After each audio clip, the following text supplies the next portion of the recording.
All right. Let's get the show on the road. Hello, lovely people. How are we all doing? Hope you're all doing well. Let me make sure to switch on my camera.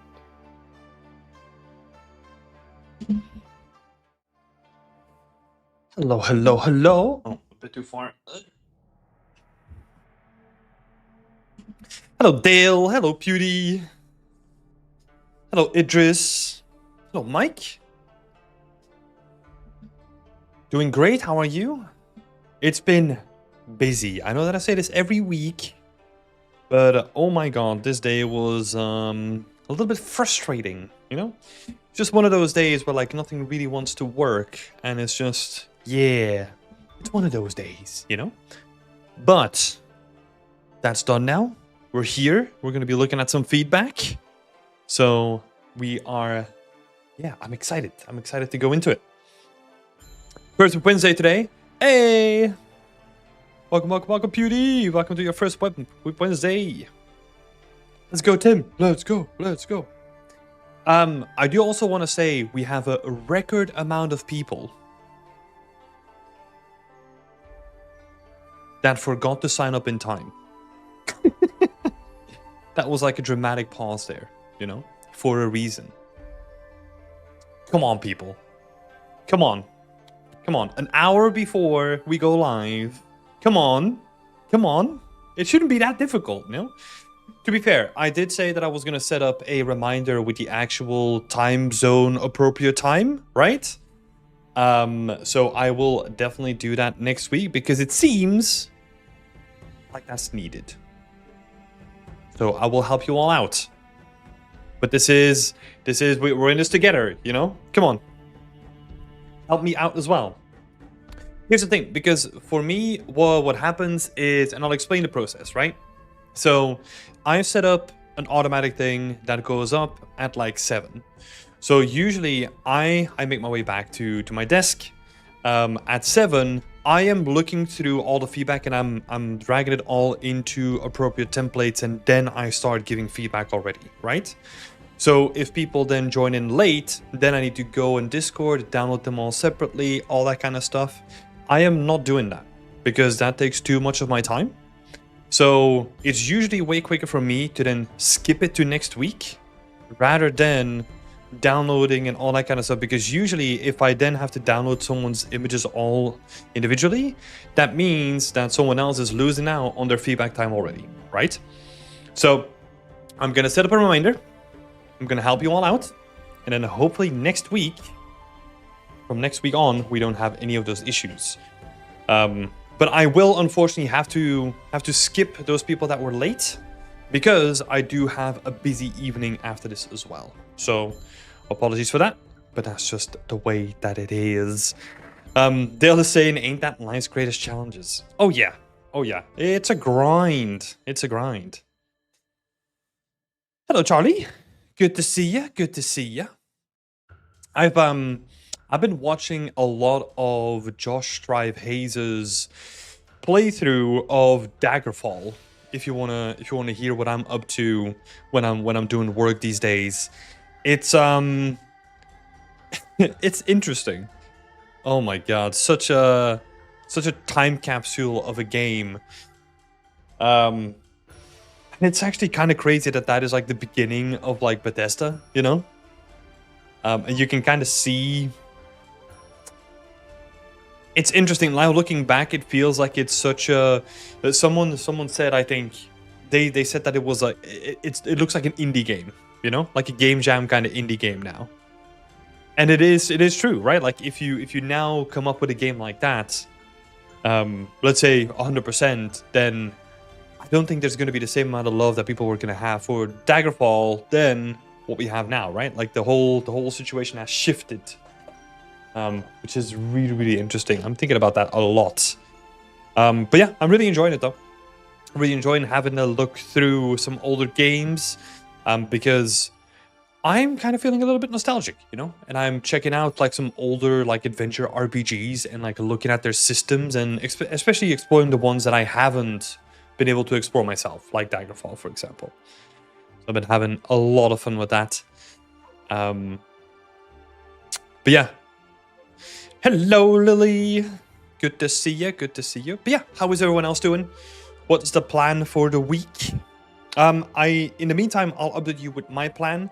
So tonight we are gonna just do like a little bit of preamble, not as intense as I normally do, because I do have a busy evening. I'll tell you why.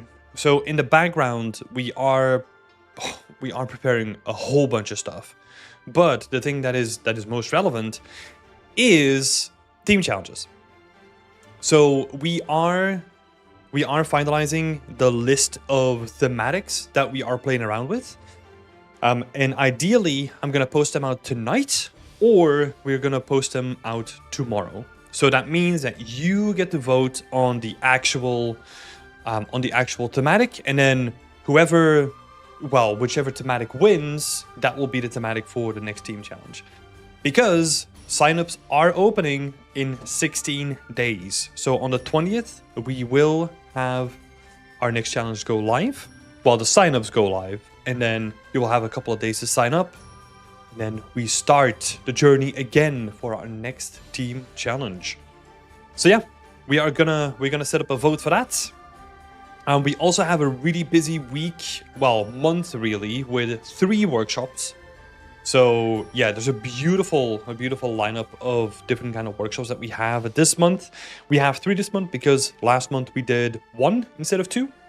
So yeah, that is to apologize for the little switch, because now we have a new person who's organizing all the challenges. Not the challenges, the workshops. So Josh is doing a really good job at organizing everything and setting all these workshops up for us. So yeah, busy weeks. We will also be sending out some additional like emails and all that kind of stuff too for the workshops. So yeah, it is busy. I'm particularly interested in the chat that we're going to be having with Felix. So yeah, so the one with Felix is going to be about it's mental health for artists, but we're going to be talking about like the broader topics of it's more going to be a conversation rather than a workshop, right? Because I wanted to be involved with this one a little bit more, and we're going to be talking about what it is to deal with imposter syndrome, how do you deal with art block, like how do you deal with like all the things that we have to deal with as artists, and that can happen along the way. So I'm really excited for that one. That is going to happen on, let me double check and verify, I think the 26th, 29th. So all the way at the end of March, that's when we'll have that talk. But we will also have, on the 16th, we will have Smarter Hard Surface Modeling with Justin Fries. And we will also have, this weekend, Smarter Environments with Unreal Engine PCGs as well, with Tanguy Talbert, which is going to be awesome. So yeah, busy weeks. That's why I'm so busy. So yeah. Gotta get all hands on deck and make sure that everything is working properly. And I also need to do like a bunch of admin stuff still, but hey, I'm not gonna bore you to death with that. Felix and Tanguy's topics seem cool. I'm sure Justin's will be good too. I think hard surface is less my thing, as I'm not into sci-fi model tech. Yeah, that's the thing. With these workshops, we want to have a balance between variety of topics, right? So hopefully everyone can enjoy at least one thing out of each month's lineup. But yeah, I'm looking forward to it. Looking forward to seeing you all there as well. What else has been happening? So yeah, been doing a lot of work on the website. We have multiple people who are now finalizing their lessons for us. So what has been happening is I've been doing a lot of work on the website, trying to make everything look really good. I just implemented like a new feature that allows us to like display thumbnails for videos and all that kind of stuff. So I'm kind of doing like all the website setup for the online academy. So yeah, we are working on it as fast as we can, and we will probably start early testing in like, let's say, I don't know, a couple of weeks or something like that. Because we still want to put some finishing touches on certain lessons. But yeah, we're making really good progress. And now it just comes down to, yeah, getting them all done, really. Getting them all done, getting them all polished up. And then after which we can start onboarding people. And then we can, yeah, we can start the exciting part of getting the feedback process and getting people onboarded, which I'm really looking forward to because it's been a long, long time. But yeah. Other than that, nothing much is going on. It's honestly, it's been the busiest period in a while. You know, just it's been work after work, more work, and then sleep. But let me not bore you to death with all that stuff. Let me dive into some feedback for this time. This is also a reminder for people that are new to the way that this works, is that this is a feedback session for our community. But if you want to ask any questions about environment art, anything about working in the games industry or anything like that, feel free to answer or like ask the questions. And then we can kind of weave them into the format because, yeah, it's my goal to do, to help you as best as I can. So yeah, feel free to ask those questions. Without further ado, let's switch it on over. In the meantime, for people that have been here before, you know the drill by now. If you want to get seen first, feel free to raise your hands and then we'll start with you. And then we'll go in sequence until we have no hands left.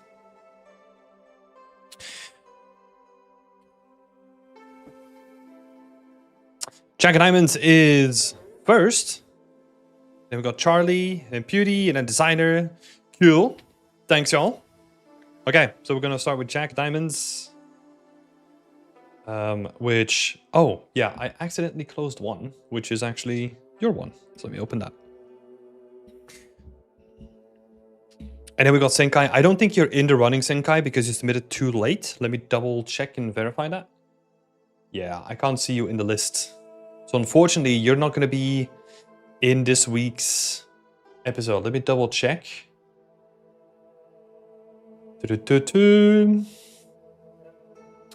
Yeah, you did your submission like right at 7. So usually that's when the automation starts, right? That's when the automatic process starts. So please, please, please submit it before 7. Right. Let's have a look. So, Jack Diamonds, let me go to your little thread. Let's have a look. Graveyard. Unfortunately, last week turned out to be pretty busy. I can concur. I have the same thing happening here. It's all hands on deck, so I get it. Questions for Wednesday. I'm planning to create the roof tiles similar to the reference. My idea is to sculpt a few high poly variations, break them down to low poly meshes, and then assemble the roofs using those low poly meshes. Does that sound like a solid approach? It does, I would say, alternatively, because we don't really have a lot of silhouette happening here. Your plan can work, but what I would say for something that doesn't really rely on a lot of silhouette, right? You can also just bake it down to a tileable, and then do something with parallax occlusion mapping, for example, right? Because the main interest of the roof here, the silhouette that you want to change, are actually these guys, right? So that's where you want to add variation.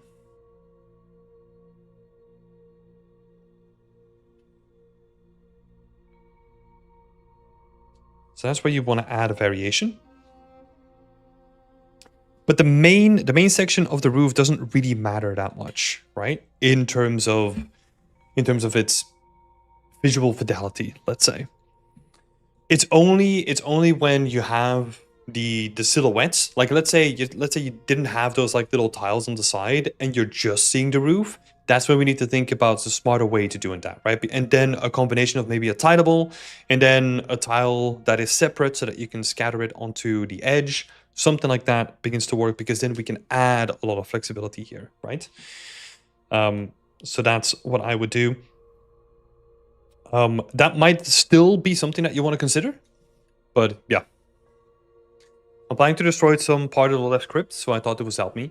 So Well, here's the thing, like that wasn't in the blockout, right? So let's have a look. So if you want to do that, then I would say if you want to build in that flexibility, then going with the idea that you have the flexibility to do both, right? Both create a tileable and you have a kit is probably going to be the best way, right? So, for example, if you know that there's going to be no drastic silhouette change, then you do a tileable texture, right? If you want to have some sort of silhouette change, or if you want to do destruction,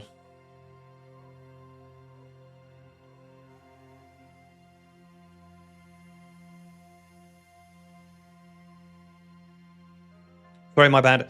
No, it's all good. I'm a little bit, I feel like I'm a little bit on edge just from like a day that was just like really annoying. So I apologize for that as well. So a silhouette change, that's when you want to have a little bit more flexibility, right? So that's when we want to have the combination of a tileable plus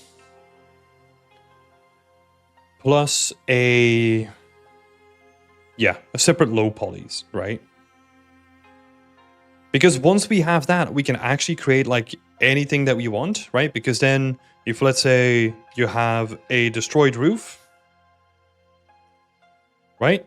You just create your tileable here. And then let's say for the low poly, we pick this color. And then we can start adding like individual tiles on the side.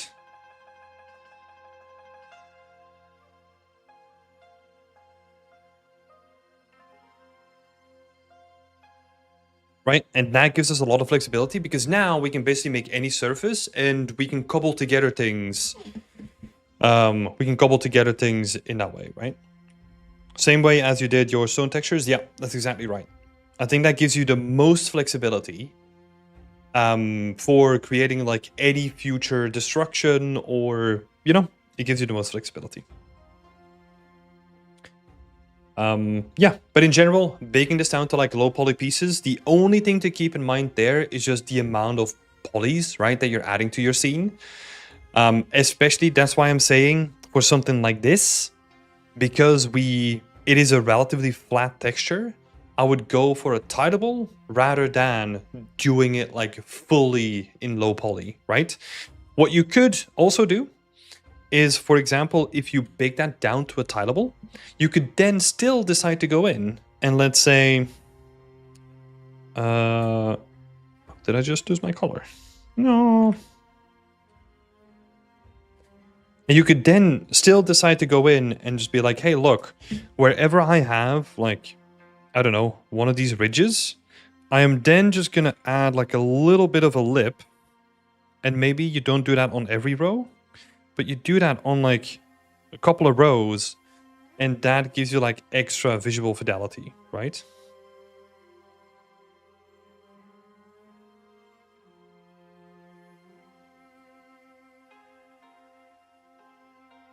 So this adds fidelity.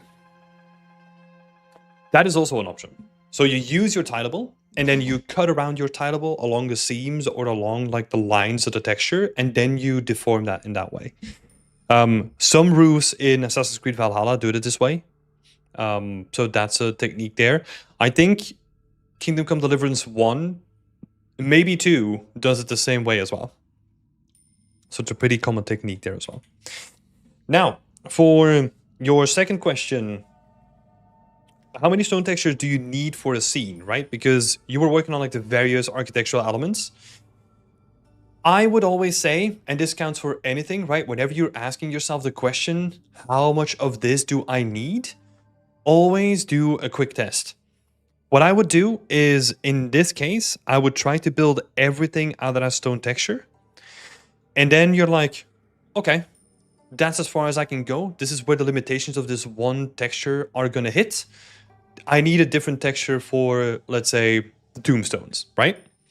And then you start with a second one. But you kind of want to use available assets before you then start creating new ones. Because there's no real way to to basically imagine in our heads to say like, hey, look, how much do I need?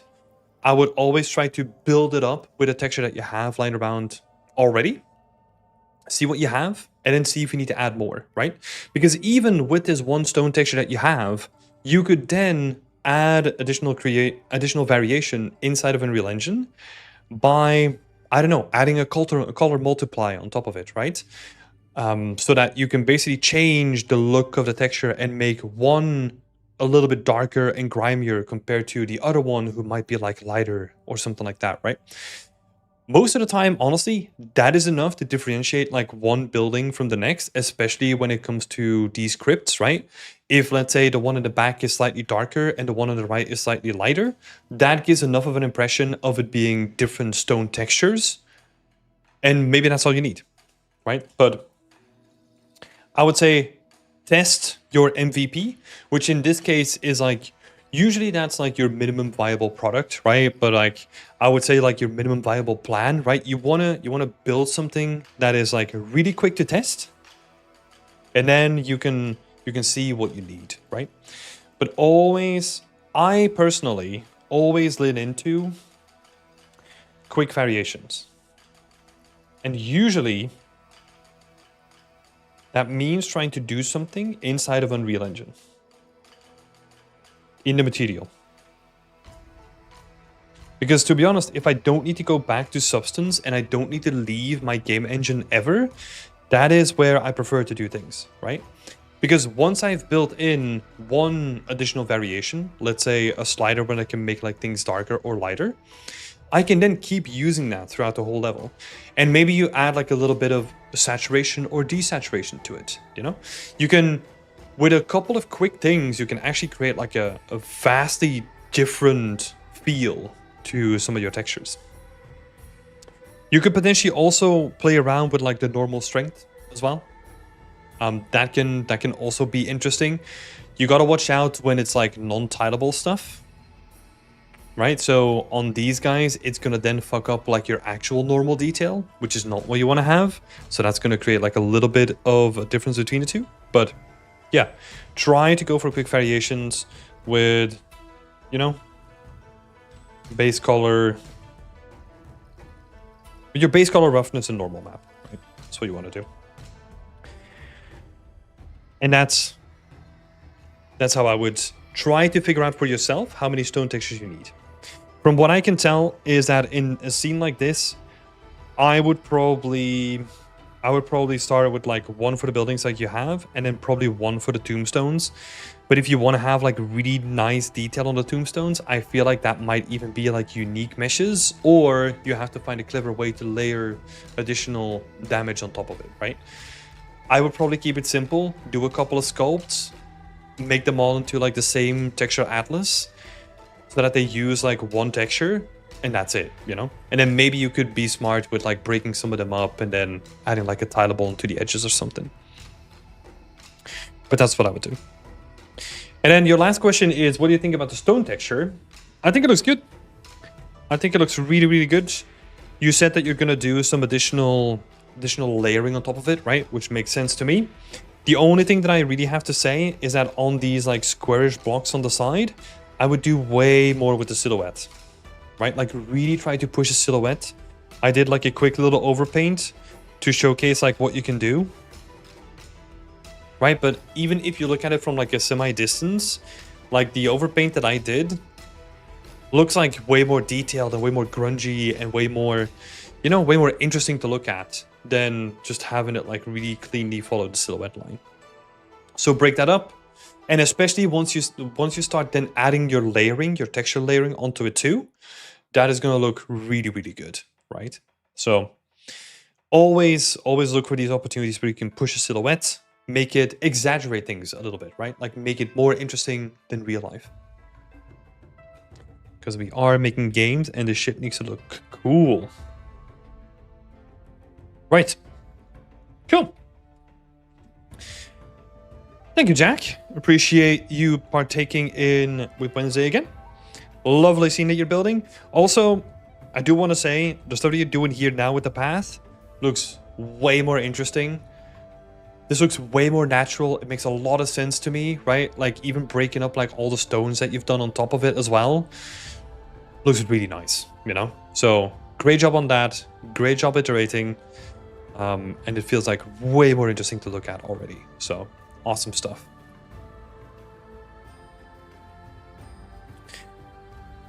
Right, and then we got Sleeper Takes, or Charlie. Let's have a look. Oh, shit. I lost it. Cool. Right. Okay, Charlie. So.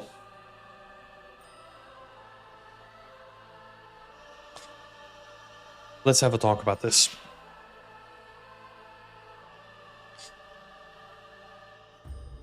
Because you're struggling with what can I do in a week, right? That's what you're struggling with. 2 weeks ago, we sat down together for a mini mentorship, like a single session where we talked to each other and we came up with a plan, right? You then decided to do something else with that plan, right? Which totally makes sense. But now I see the conversation coming back to the original plan that we talked about to a certain degree. So it's a little bit all over the place, right? From your choices, saying that you've got until the end of the week to finish off a few bits, and you got a few options, right? So you make a post. So this is option A. You make a post for your substance materials, the one with the river, even simpler than the screenshot above, just a few rocks, etc., to show the shader. Option B is add some offerings and candles to the golem to have it be a shrine, and then post what I have, right? This was an option that we talked about like a couple of weeks back, right? If you spend some time implementing that, we could have had that already. Then I think, in my opinion, that would have been good, given the case that we had more time, right? Now, in a week, that's not going to work. There's not enough time to make something like the golem look really nice and really detailed, and then add like a shrine to it and all that kind of stuff and make a compelling story, right? A week is not going to be enough for that. And then option C would be move on and come back to the project, right? This might be a case where like option C, it is interesting. I think that the individual parts. So let's do option A, right? Substance materials by themselves, I don't think they hold up, because then we're looking at something like this, right? It's not that it looks bad, but is this worth to be on your portfolio as like a separate thing, right? That's always a question that I'm asking. I don't think it's enough. I want to see more, right? Especially with something like this. Again, it's some of the materials are just there to be in service of the bigger element, right? I make a lot of textures in my scene that individually, they also don't really hold up, right? But they're in service of the bigger scene, right? But that means that if we were to strip them out from the scene and then we were trying to build like a portfolio project around it, that's also not going to work because they were not designed to do that, right? And I think the same thing is happening here as well, with if you strip this out, you can potentially make something interesting out of it. But again, we cannot do that in 1 week. We need more time. Because I think there is a good option here to use some of the rocks and some of the boulders and make something pretty interesting out of this scene, right? And then maybe even add like some of the trees in there as well. But the question is, within a week, is that going to be enough to then add a lot of significant value to your portfolio? I don't think that is enough. So that means that either we need to add more time, which is something that you don't want to do, right? Which I can get. But that leaves us with the final option, right? Where we just have to sort of be like, hey, we're not going to do this. Maybe we'll come back to it later. But maybe it's also totally fine to just be like, hey, it's fine. We're just gonna leave it here, and we're just gonna move on to the next thing. Charlie is saying, I agree. I think we're pretty close with the scene, but for my mental option, C is the best. And that's also an important thing, right? I usually have the feeling when people already bring up that like giving up is an option, which is a valid option, right? But if you bring it up, I feel like there is a deeper struggle going on in the background than we are privy to, right? Which happens to a lot of us, right? Like I've worked on scenes that I freaking hated for the longest time, and then it was like, oh fuck, like what do I do with this? And then never posted it, right? Is that ideal? No. But it's an interesting learning opportunity to be, okay, what went wrong with this scene? How can I avoid it in the next time? And build something that is gonna be better supporting of my skills and my abilities and my goals in the future, right? So that's what I would do.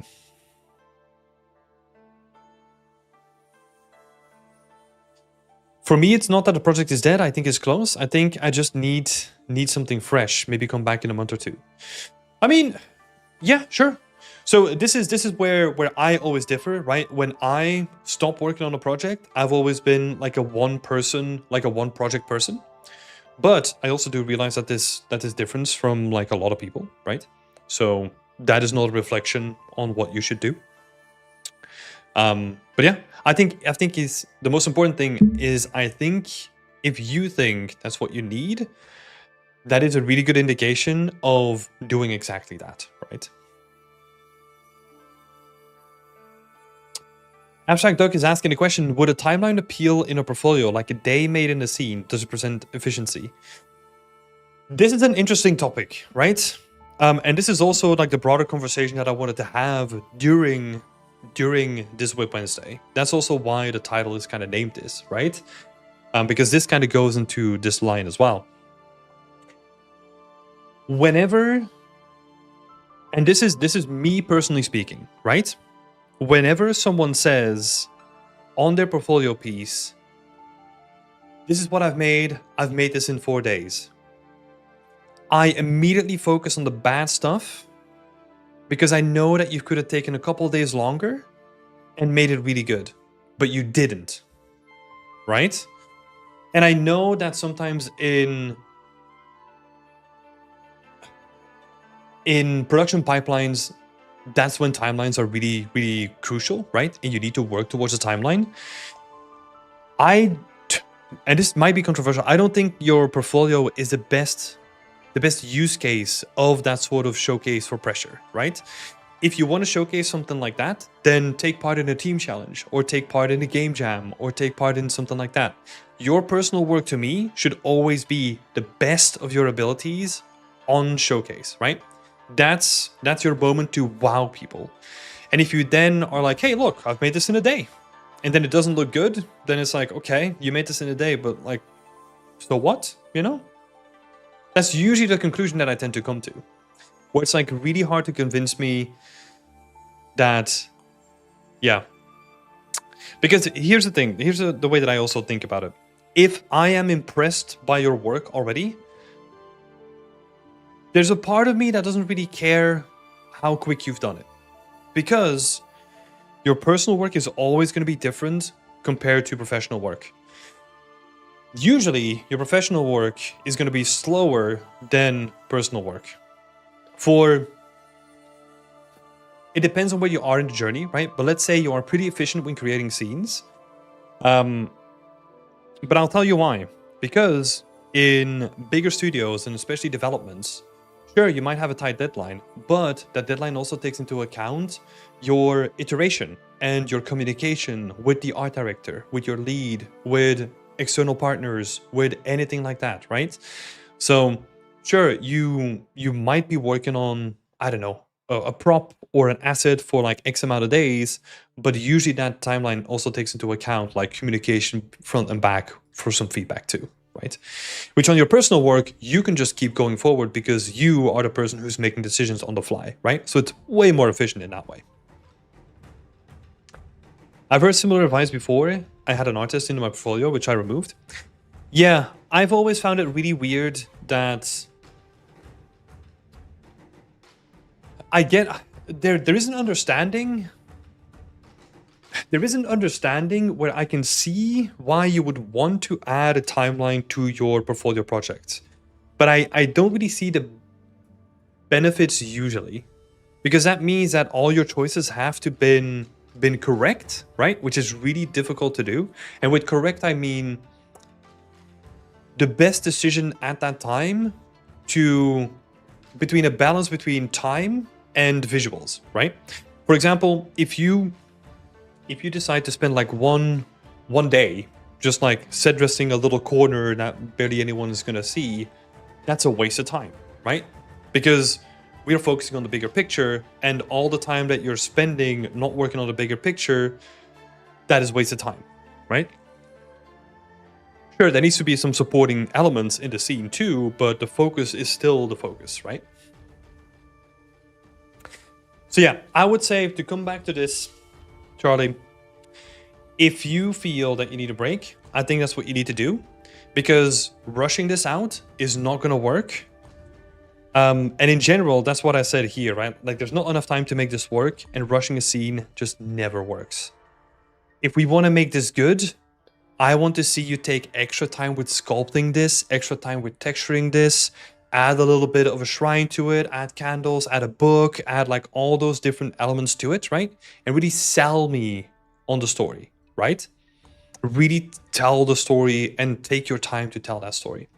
Do not rush it, because I can guarantee you if you rush it, and let's say we're on a different timeline and you're going to be publishing this in a week, you are going to be taking it off your portfolio pretty soon as well. So yeah.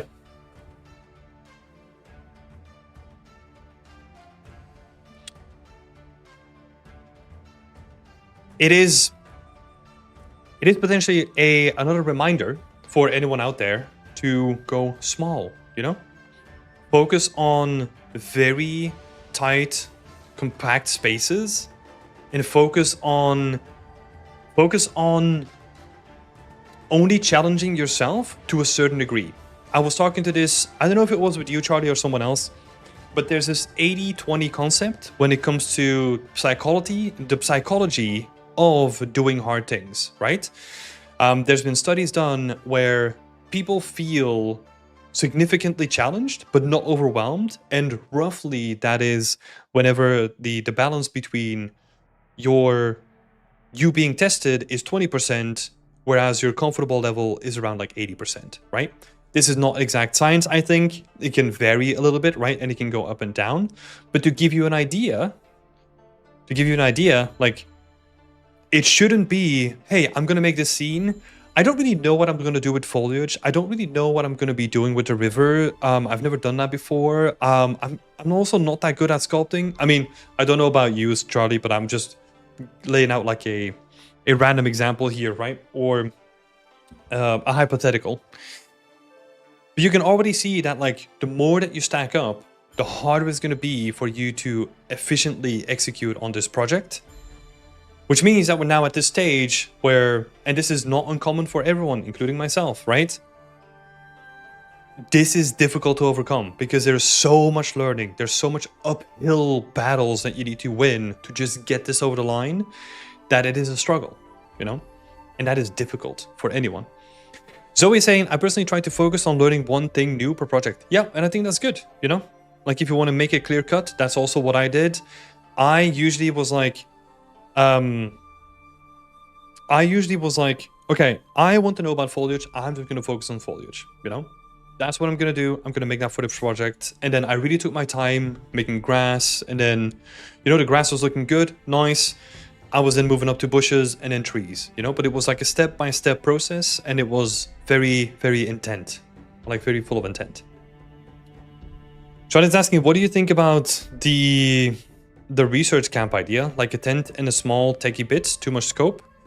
So what I would do, and I think we discussed that in our thing, is if we're doing a retake of this environment, cut out the river, cut out the background, really make it a diorama, and just focus on that research idea. Because I don't think what you said there, like a tent and small ticky bits and all that kind of stuff, that doesn't sound too much. But the most important thing is, does it add to the scene, right? That's the most important thing. I don't want to see like a random tent, right? Who's behind the tent? Who is there? Is it like the last pilgrim? What does the tent look like? Why does he have small ticky bits? You know, like there needs to be a connection and it needs to be bound together. So I wouldn't think about, oh, I'm gonna make these assets. I would think story first. So a research camp, like what kind of research are they doing? What kind of researchers are there? Where do they come from? You know, like you can do all that, and once you have that, you can then extrapolate what you need to make. That's the way that I would do it. Abstract Duck is saying, I mean, it's a great place to start. You see where to spend time. Yeah, it is. But there's a difference between, and this is another difficult thing. There's a difference between realizing that you need to spend your time in a certain place and then also spending time in that place too. Because I do this myself as well. Sometimes I know that I need to work on X, but I'll just work a little bit on Y, you know? Like I'll just spend my time there. And that's usually because X might be really hard, you know? That's why we rather do Y.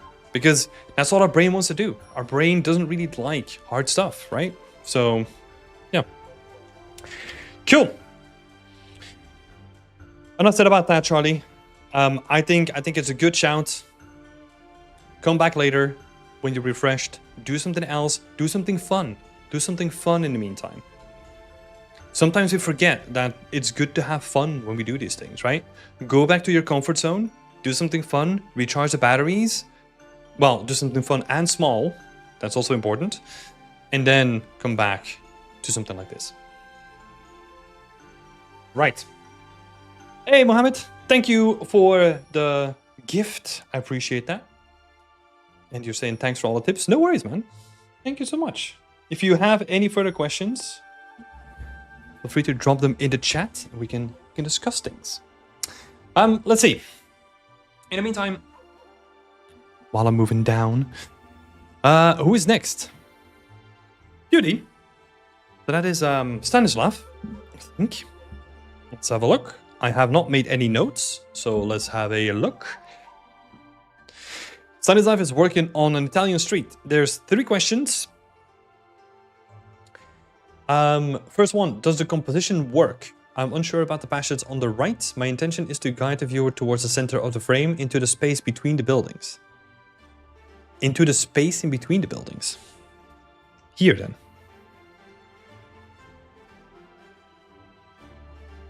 So if your goal is to guide me here, right?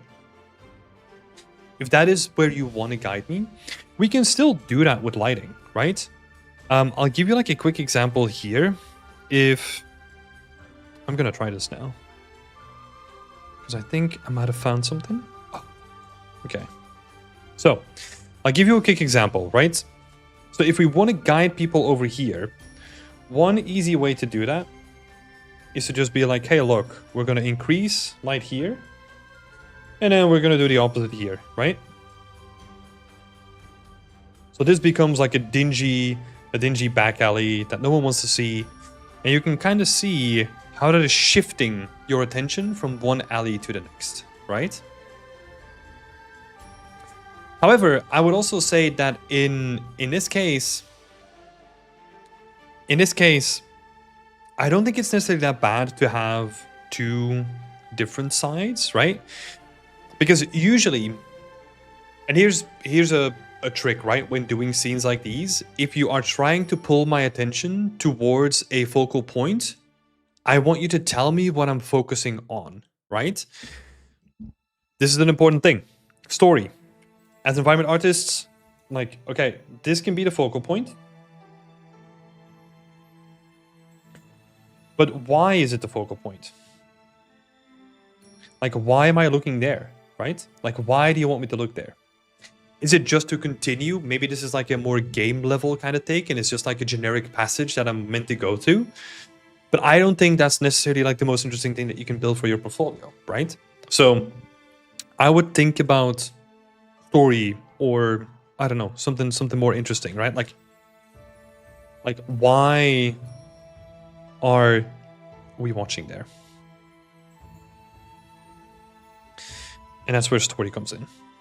Now, this is where it becomes interesting, because if you want to add something with story, then the space in front actually becomes more interesting because it is closer to the camera, and it becomes easier to kind of build some interesting story in an alleyway rather than just like a generic street, right?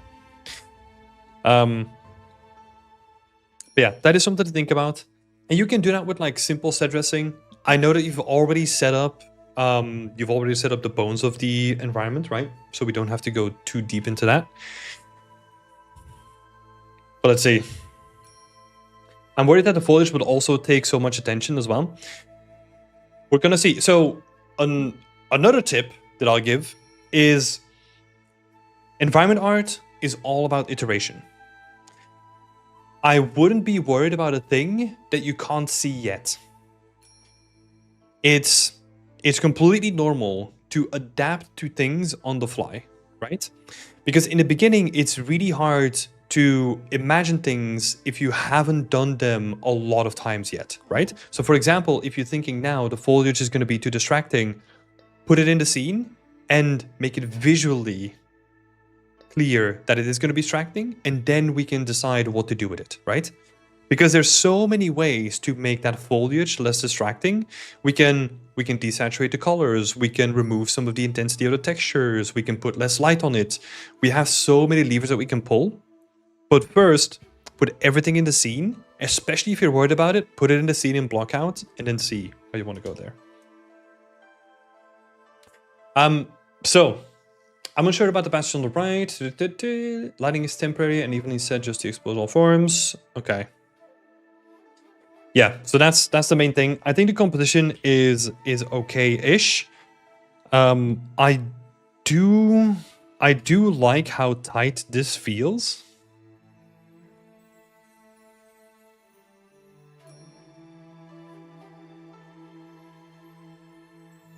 I do like how tight this feels compared to what you have, right?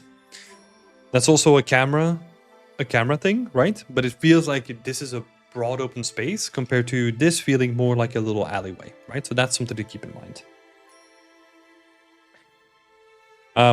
Another quick tip that I'll give is when you're doing any testing with your composition, people in the chat are going to know where this is going, but use the rule of thirds.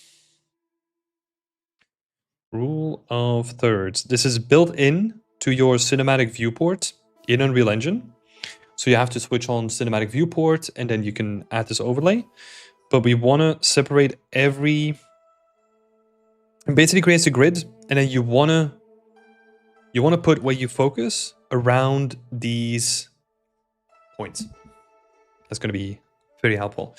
Now, second question, modularity. Is there a practical limit to the number of modules in a scene like this? No, I mean, don't be stupid, right? Like that is a general accepted rule, but there's no set number.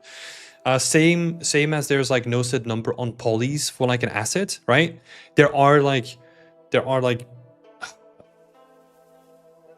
guidelines, right? There are like guidelines for the scene like this in amount of modules.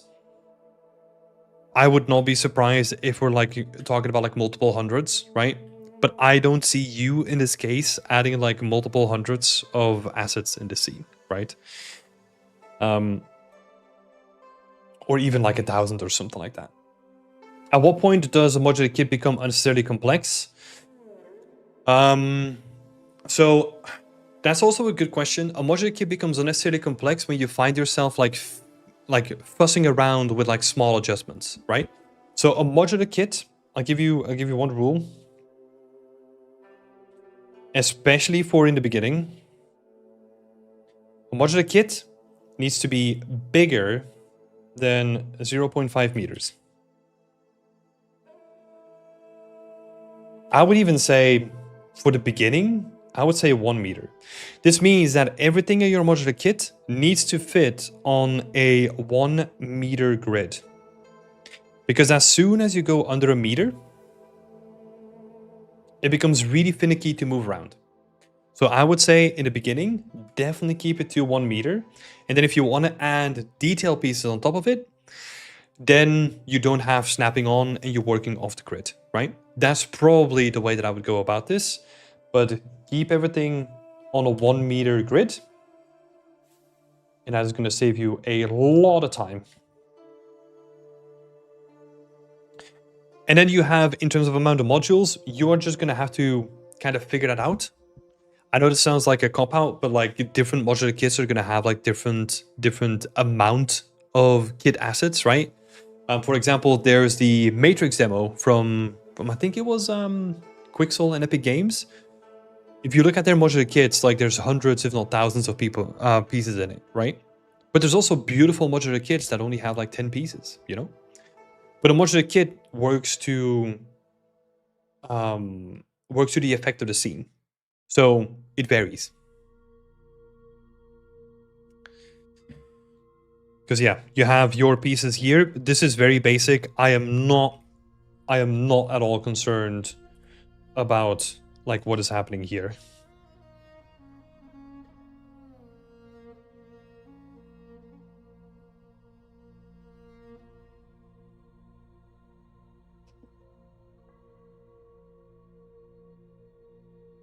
So yeah.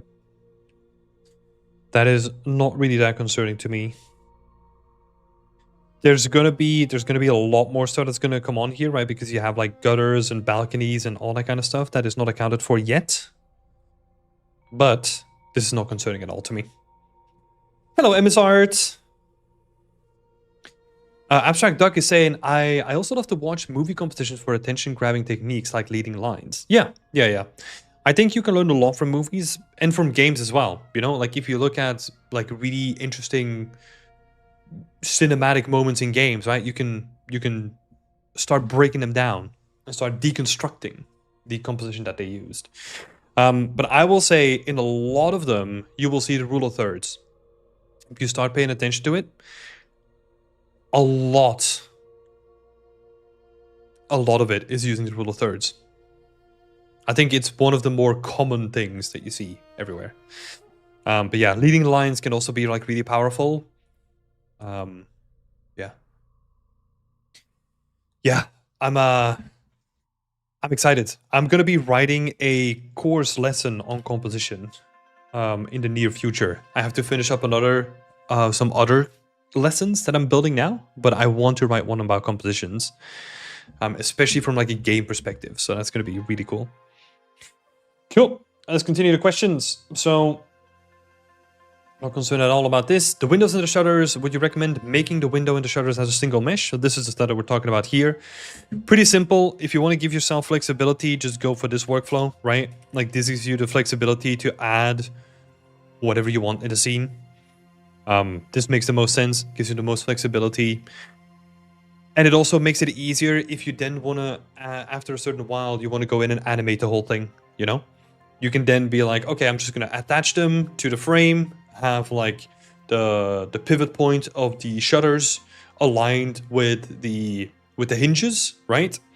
And then we can animate the whole thing. Super simple, super easy to do, but this is the way that I would go about it.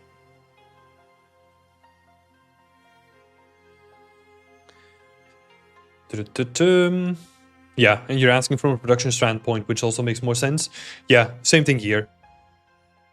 Same thing here, because for something like this, you usually just slap them together in a blueprint, and then you have like a rotator like on your little shutter, right? That is way easier to set up than having to, I don't know, rig or weight paint or anything like that on like a full module. And it's also going to be, I don't know about more efficient. I'm assuming so, because then we're not really skinning or rigging anything, right? So this is probably like way cheaper to do. Cool. Thank you, Stannislaf. I appreciate it.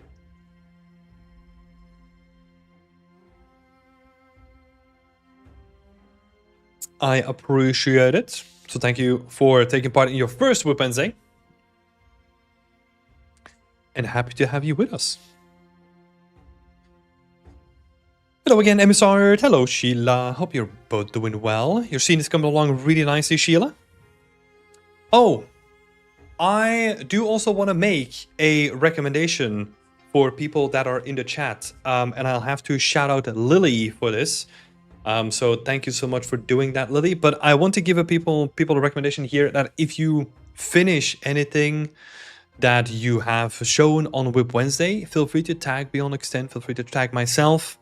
I'll do my best to signal boost as much as I can. I'm usually the most active on LinkedIn, so if you want to post on LinkedIn and share your work there and tag me in it, that is highly appreciated. I'm gonna make that more of a thing in the future. So yeah, if people are getting close to finishing or have finished their final post, then feel free to tag me in it as well.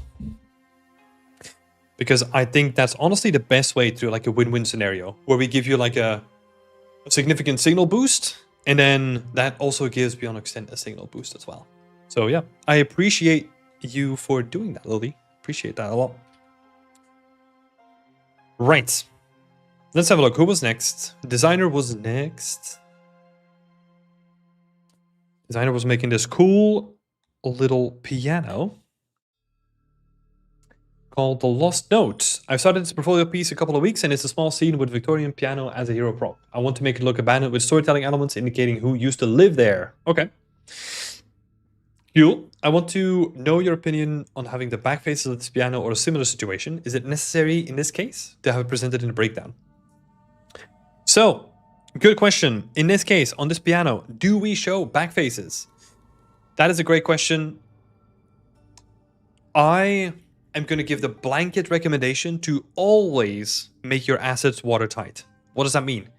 No holes in the asset whatsoever, because as a professional level artist for most of my time, it is super annoying to try to do something different with this piano. Let's say the piano fell over and I'm rotating it on the side and I'm dressing it up to the side and all that kind of stuff, and then I realize that the bottom doesn't have like any geometry.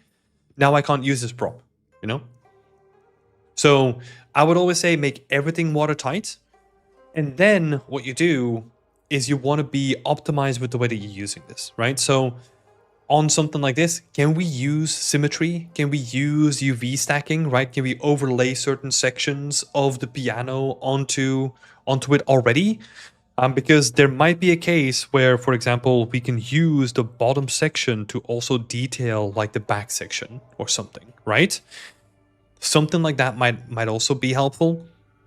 Usually, it depends. Maybe this old school approach is yeah. Maybe this old school approach. Like what I'm thinking is that these newer furniture would have just like a very simple backboard, right? So that means that it's difficult to reuse something. But in this case, it's an old piano, so you can reuse stuff from the back. Yeah, that's what I would say. Always make the watertight. It makes it way more easy, like way easier for me to then like build a scene or build multiple scenes with them, right? So that's always to the benefit, and then just be smart with how you use it. And have it presented in the breakdowns and the UV maps? Yes, because this exact thing is very interesting to have a look at, right?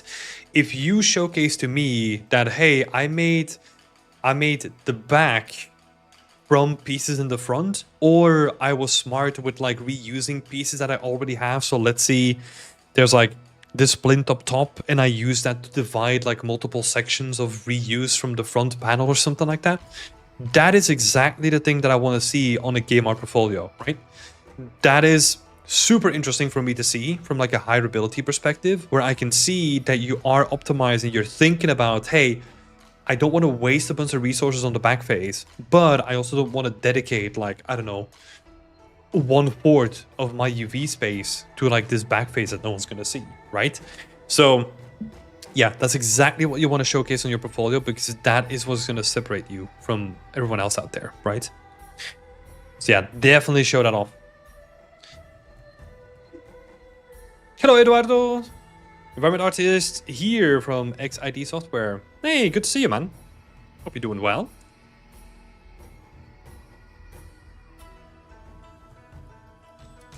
Right. Second question here. I want to get some feedback on the overall composition and how it can improve storytelling. I think the composition is actually pretty good, right? So I don't really have too much to say on that.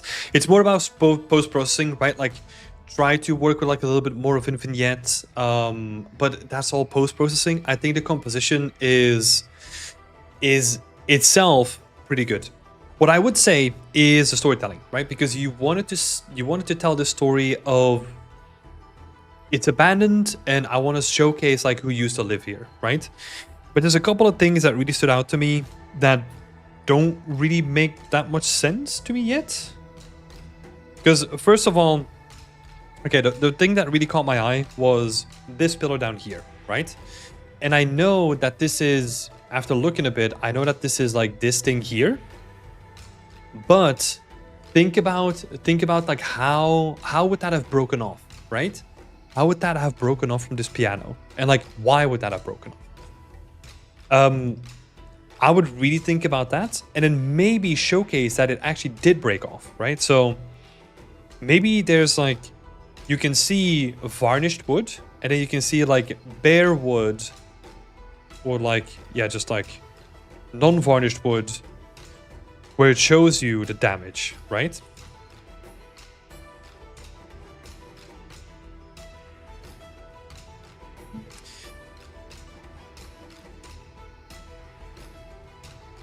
For that part, it's not meant to be broken. It's detachable, which gives you access to the top panel to open the piano and tune it. Right, so how do we then sell that it doesn't look broken? And I think some of the same elements can still apply here, right? Because we want to showcase that it's very deliberate. But why, like, how do we do that, right? And that is a thing that we need to showcase here. Because from this thing, if you don't have the context of how this piano works, this is going to be really hard to sell to someone who doesn't have a clue how this piano works, right? So how do we then sell the idea? And the same method can be approached here, right? Where like, if that is a detachable thing, showcase, not damage, but showcase like how it looks when it is detached, right? And that probably is going to look pretty similar. It's probably not going to be fully painted, or there is going to be an outline of the object that is going to be there, right? Like hinting at the connection between the two. I would also potentially think about if that is the way that you access it, I would potentially think about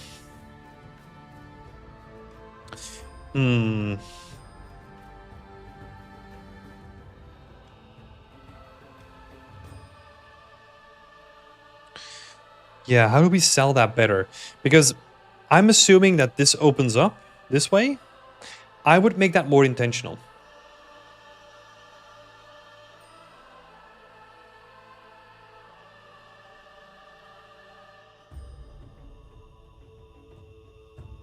That needs to be more intentional. So what happens a lot is that whenever you rotate something, let's say 1 to 3 degrees looks like an accident, 5 degrees looks on purpose, right?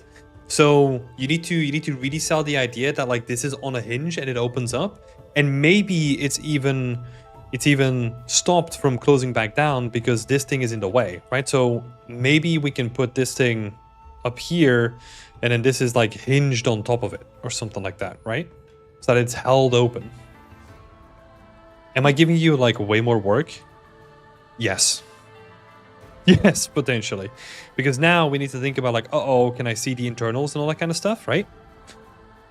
However, this is where we need to be artists, right? This is where we need to put our creative hat on and just be like, okay, if I don't want people to see this, how am I going to avoid that, right? Maybe I can drape like a little bit of cloth on top of it. Maybe I don't have it all the way open, but I need to build this connection between this and that better. So maybe it's not up here, but it is up here, right? But we want to put these things together because then the cause and effect of those two things becomes way clearer, right? So there needs to be like a connection for the viewer to immediately be like, hey, that makes sense because you can see the outline here.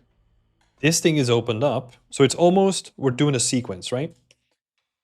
Or maybe, okay, let's do this sequence, right? So maybe I notice like, hey, this pillar looks weird. Oh, but I then see, oh, but the pillar is here though. Like the outline is here. Cool. Puzzle. What is that for? Oh, this is open. Interesting, right? So we need to make sure that this connection is visible, right? And that means that we oftentimes need to put things more together so that they are immediately recognizable, right? Because at first glance, I didn't even notice that this was down here. And I thought it was like, I don't know, it was a crutch or something like that, you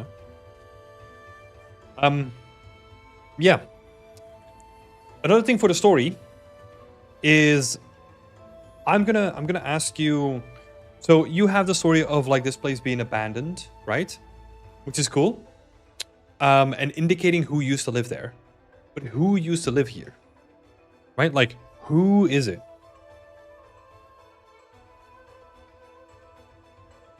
Because at the moment, we don't really have too many hints as to what they are. Or like who they are, right? So we have like a little cane here, which is cool. And then we have these things, which I don't even know what they are, to be honest. It's probably to tune like the piano or to like do something with it, but this is not really immediately recognizable to us. But what I would do is, okay, it's an old man, but how can we create a more deeper connection with that old man, right? So maybe it's an old man who used to, I don't know, maybe it's an old man who used to win like a lot of awards for like playing really good piano, right? And then we can see like some of the awards like still on the wall, or maybe it's like newspaper clippings or whatever you want to do, right? Like tell us a little bit more about the story, right? Or maybe even here, play around with this, right? If this shows off in big, bold headlines, I don't know. It's gonna be very on the nose, but like famous pianist dies, right? Famous pianist Patrick Osterling dies, you know? Then it's like, okay, we have some sort of connection. And then maybe we can have like a cardboard box or two on the floor that is like hinting at the family trying to already get like all the belongings together, and they're in the process of, I don't know, moving his place out, but then maybe, I don't know, it didn't happen because they got overwhelmed by grief or something like that, right? That is more subtle, but you can hint that there was a process going on that I could interrupt it. And usually, like, what do you want to lean into emotionally, right? What is the emotion that you want to drive? Because the emotion that I wanted to drive was like grief, right? That is my thing. It can also just be like, hey, this was like a really well-known, famous like pianist that just like happened to pass away, right? And it can be, it's almost like a happy sort of like prestigious kind of thing that happened. But yeah, I think thinking about the emotion that you want to convey can also be really helpful. Right. I hope that was helpful, designer. But overall, this is a really, really, really cool scene. I like it a lot. Just, yeah, use everything that you can do to infuse it with personality, right? Also, I do want to say that all the story suggestions that I gave, they are just suggestions, right? So if you want to drive this scene into like because you have a better idea of what this scene needs to be, right? If you want to take that into a different direction, that's good, but try to come up with the story, the emotion, and then see how you can embed that with assets that you have. Thank you so much. I really appreciate it. Yeah, no worries. Good looking stuff, designer. And keep up the great work.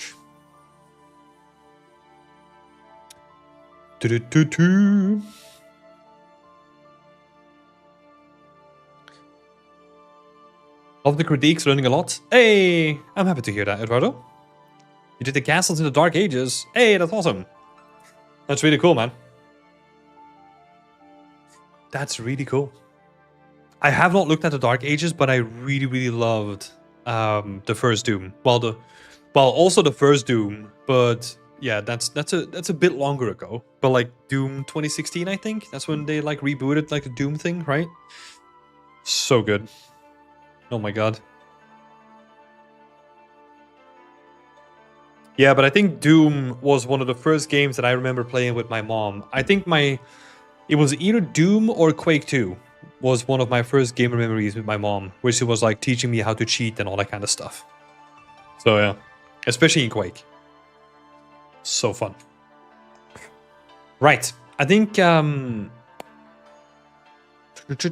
Alejandro was next, if I'm not mistaken. Yes. Right, no notes yet.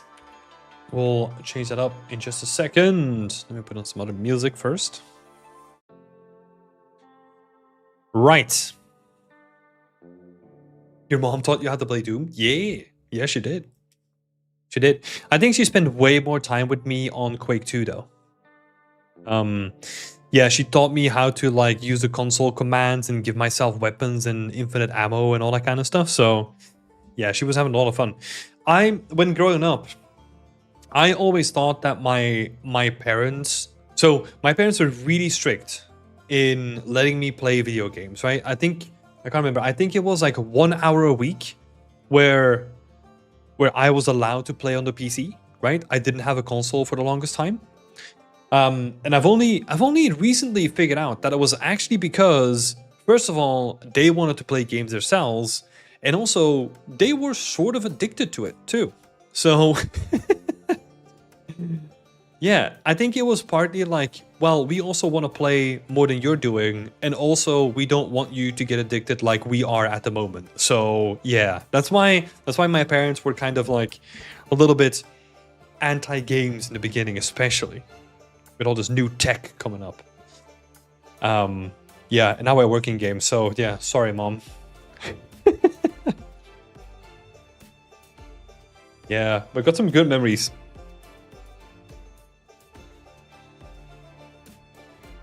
Cool. Let's have a look. Alejandro. Convict Alleyway. My questions for the week are: how is the readability of the scene? How are the proportions? Wait, did anything change? Nothing changed on the proportion side, right? So we should still be fine.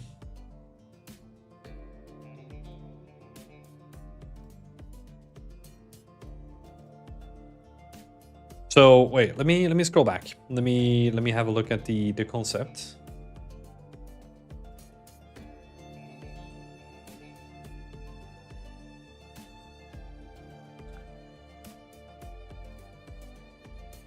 The only immediate thing that I can see here is this stuff in the background. I want this alleyway to feel like way more claustrophobic.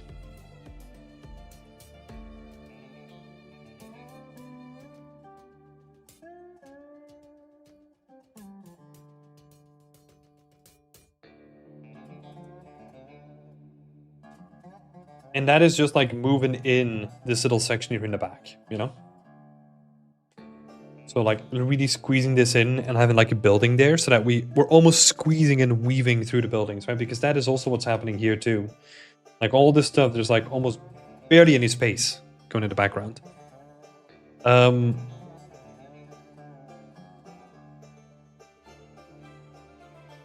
maybe...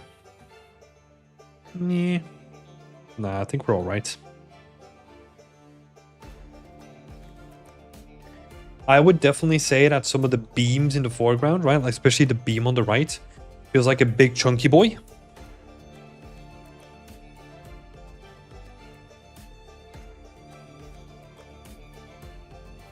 So that is probably the main thing that I want to change, right?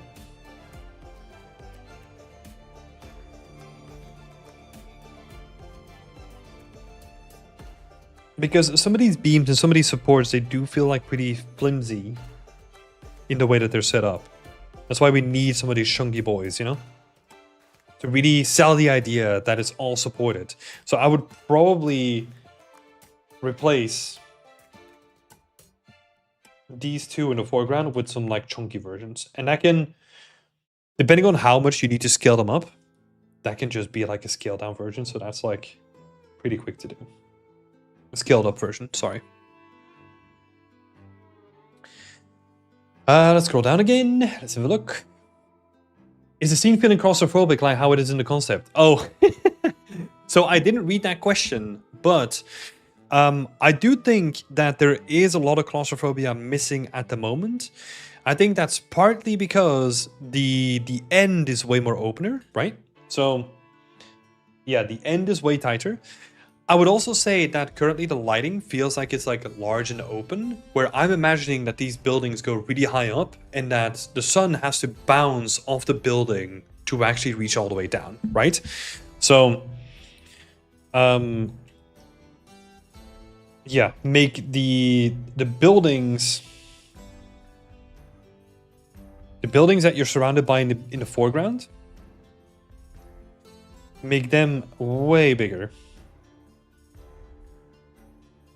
Or at least make it feel like we are in like a dangly alley. It also feels like the foreground here.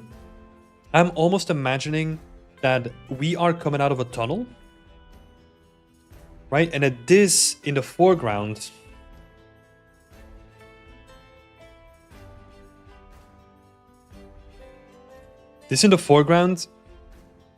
is like a walkway that we're coming underneath of. And then it's barely out of frame, right? But like we have like this support coming up here. And there's probably, I don't know, like another support coming down here somewhere. But it feels like we're underneath something, right? But yeah. That's what I would do. So this is what we want to have, right? We want to have more of that claustrophobic feeling with the sun being occluded by a bunch of stuff.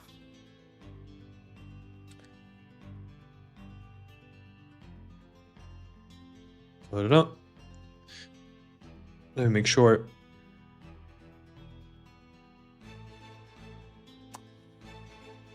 Oh, there we go. We're still going live. My YouTube was just like glitching a bit. This is high quality. Did you guys make the material kits and everything? Oh no, this is just a concept. So this is just a concept, and these are people from our community who are all doing their own separate thing. So, and I'm just giving them feedback on a weekly basis whenever they're doing their personal work. So yeah, I would say higher buildings in the foreground, and then also, again, like more shadow, right? More shadow. Really make it feel like we're coming out of a tunnel, and this is as open as it gets in this entire district, but it's still like really closed off. Right. Any general notes on how the assets look off, or things to fix, or anything that you can spot?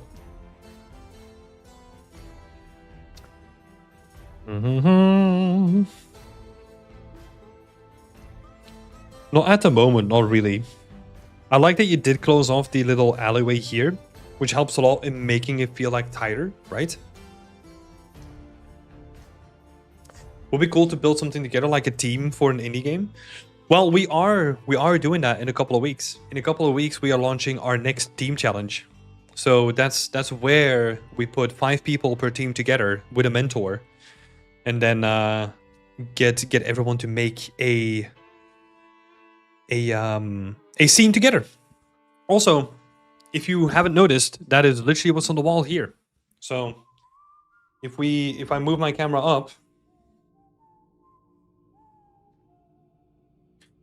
all those things are team challenges that we've made before.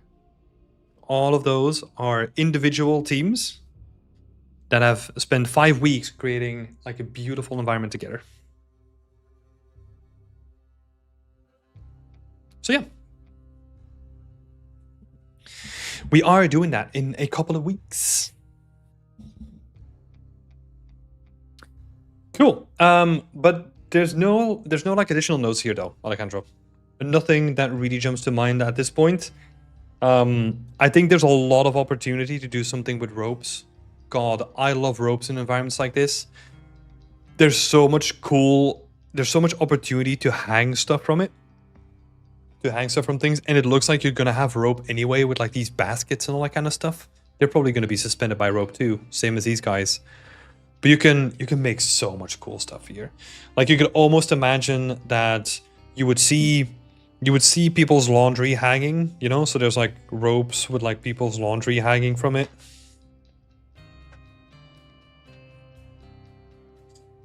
You can have like a couple crisscrossing in between some of these areas. That'd be so cool. And you have them like wrapped around some of these beams. And you can have, oh god, I love ropes, honestly. They're so nice.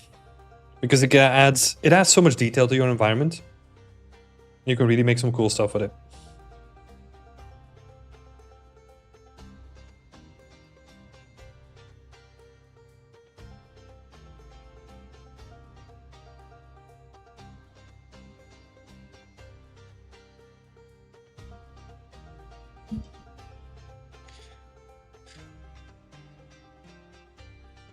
Rope simulations. No, get out of here with your simulations. It's just one static rope, you know? Static rope. Are those bricks tessellated meshes or did you do retopo? So in general, like for static meshes in your scene, you can just decimate them. You can just decimate them down. You don't need to do retopo for everything in your scene. Retopo is usually useful for animated meshes or if you want to have specific controls for your topology. It's yearning for a Houdini tool. Oh my god. But yeah, that's it. Cool little update, Alejandro. I'm curious to see what this is gonna be doing in the next couple of weeks.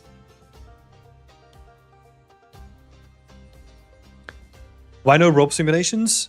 Well, no. So I said that specifically to Mechfile because I knew that it was going to go Houdini, and like we don't need that, you know? We don't need to add Houdini to everything. Like what I would honestly do with like a rope sim is I would potentially just turn it into static mesh, paint like a little mask or something like that, or have control with like vertex painting, slap like a simple grass wind, control it so that it doesn't look like shit, and then you have some movement in your scene, right? But that is way easier than ODD tool, right?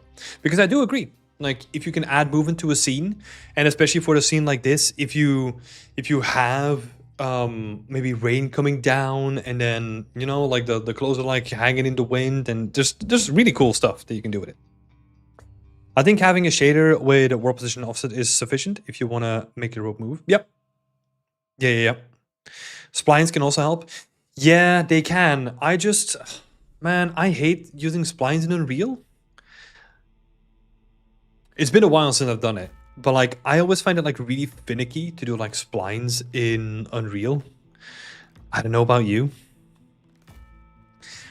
But I mean, it can help, and especially if you want to do a lot of them, right? So let's say in this scene, we want to hang like 20 splines, then yeah, we would probably have to look into like a spline tool or something like that because it's just way easier, right? Yeah.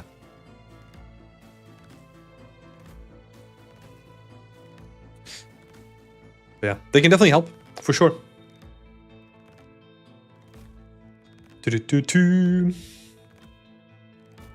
Okay, cool. Thank you, Alejandro. Thank you.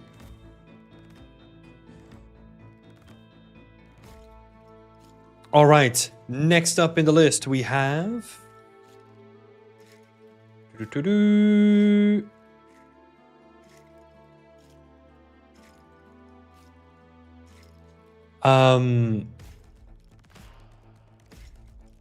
Yeah, we had to skip a bunch of people, right? Unfortunately. Oh my god, there's so many people that we have to skip this time around. Dang it. Okay, we'll just have to keep on moving then. Let's see, Zoe and Momin. Okay, let's have a look. I think Zoe's in the list. There we go. Hello, Zoe. Good to see you back. Lovely to have it. This is an update of where I'm up to. I had to take a break to the surgery, but I'm back now. I hope the surgery went well.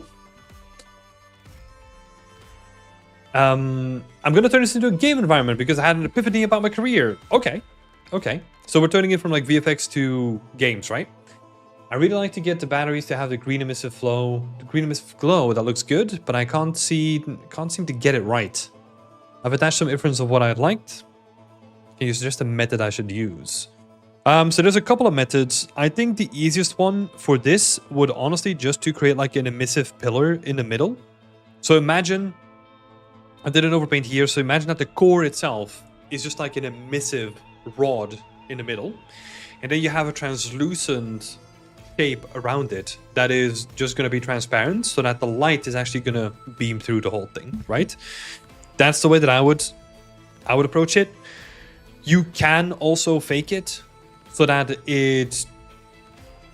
you basically have a texture that you could use that like follows you around and all that kind of. You can make it like pretty complex, or even work with like a Fresnel shader too. I think something like that could work as well. But for this, I would probably keep it really simple.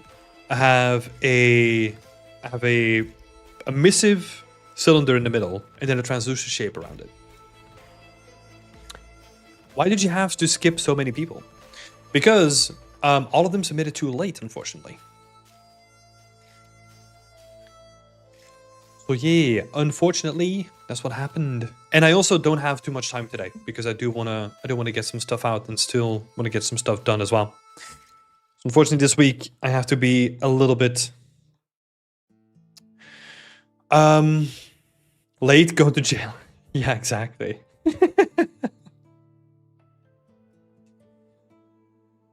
Cool. So that's how I would approach the emissive shape. That's probably what I would do. And you're really unsure about the lights. Are they too distracting? It's interesting. Like, I don't really know where they come from because they feel so different to what I can see here. This has like a very, I mean, I think it's even like, yeah, it's Frankenstein's laboratory, right? It has this like crazy professor kind of stuff going on. And then we have this like really normal lamps. And it just feels like it doesn't fit. Especially when the batteries are going to be green emissive. We don't really have a place for them anymore, right? I would honestly just remove the lights. Get some more like green emissive lights from the batteries if that's what you want to do. And then just keep the candles. We don't need the lights. Dunk, dunk. So we remove all these lights. I think that's good. I think we can keep the candles because they're easier to control and it makes sense that they don't take up so much of your attention, right? But yeah.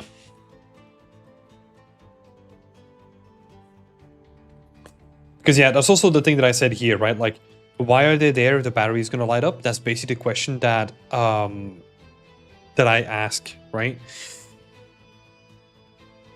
Those are all, oh my god, my brain is going bunkers. Those are more like exterior light, I think so. Yeah, I do agree as well. Like those are like more your stereotypical like outside patio kind of lights, rather than your crazy freaking scientific Frankenstein kind of lights, right? If you think about Frankenstein, like he's actually trying to resurrect people using the power of lighting, right?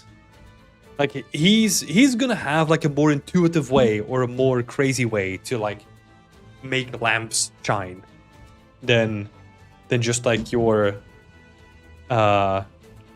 stereotypical lights that you can buy in Tesco or whatever. He's a good lad. Yeah, I was just trying to resurrect some people. You know, everyone has their hobbies. Come on. One last thing that I'll say is, and this is more, I'm not gonna give you a suggestion here. I'm more gonna... Oh my god, I thought I was zoomed in. Oh my god, okay. Okay, let's make this a little bit bigger. So my thing that I was gonna say is look at the colors hues here and look how you can use colors in that same sort of contrast, right?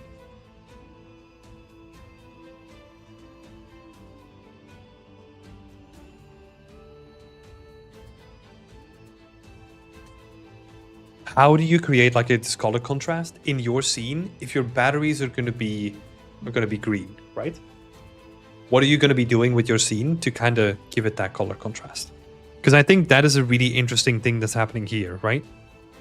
The blue greenish versus the red. So think about the colors that you're gonna be using in your scene. Yeah, cool. Zoe, can you send me a DM and let me know what your epiphany was about your career? Because I'm curious and I want to know. So, yeah, let me know. Send me a DM. Right, Moment is next.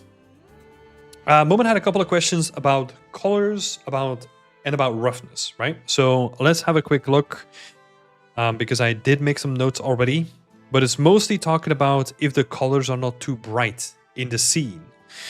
I would say, first things first, I would say for the colors, we need to see the whole picture when it comes to colors, right? Because those colors that we have in the scene right now, they might not be too bright, but that depends on how bright or saturated the other colors in the scene are going to be, right? So for this kind of stuff, we need to have the full picture and then we can start balancing, right? Because otherwise we are working with like a data set. It doesn't sound like so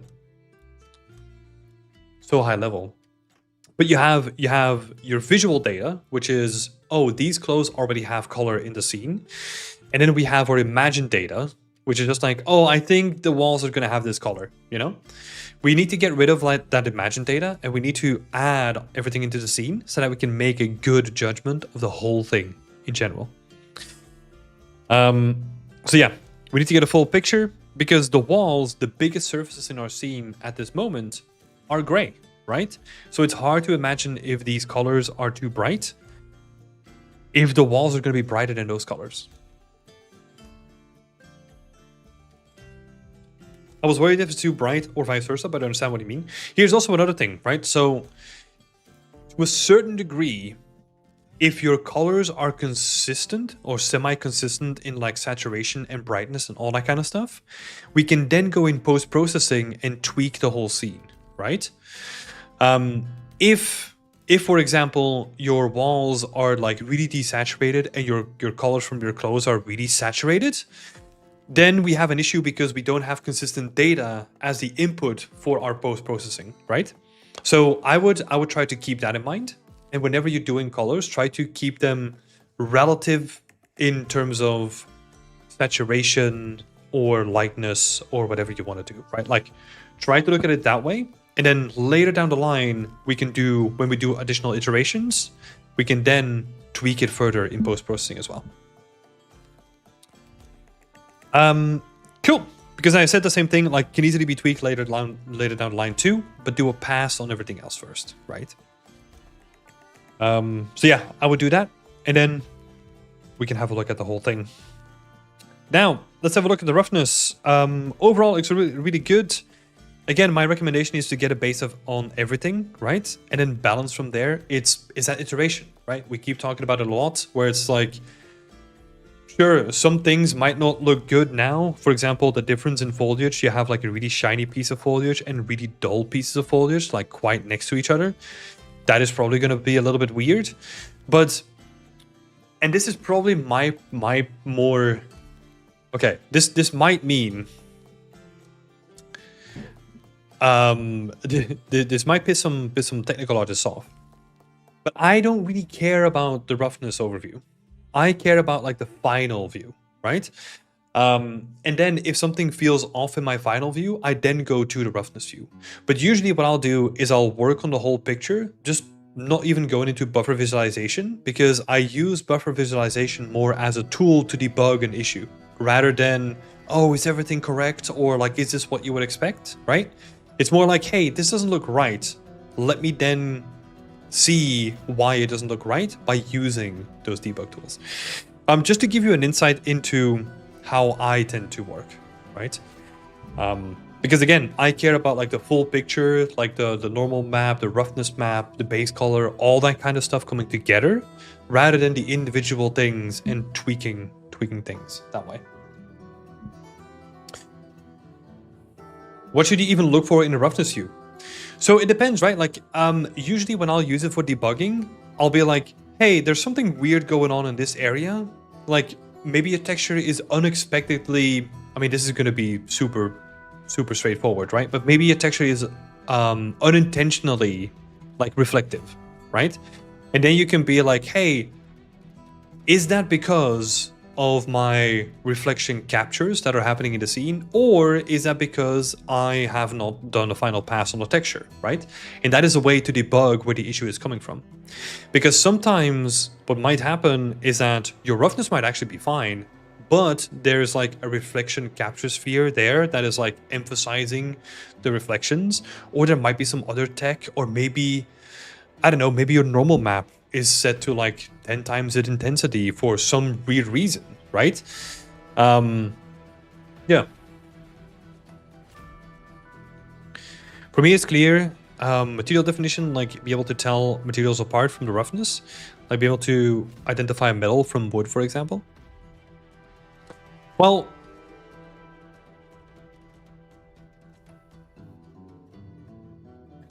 but that gets tricky, right? Because what if you have like varnished wood?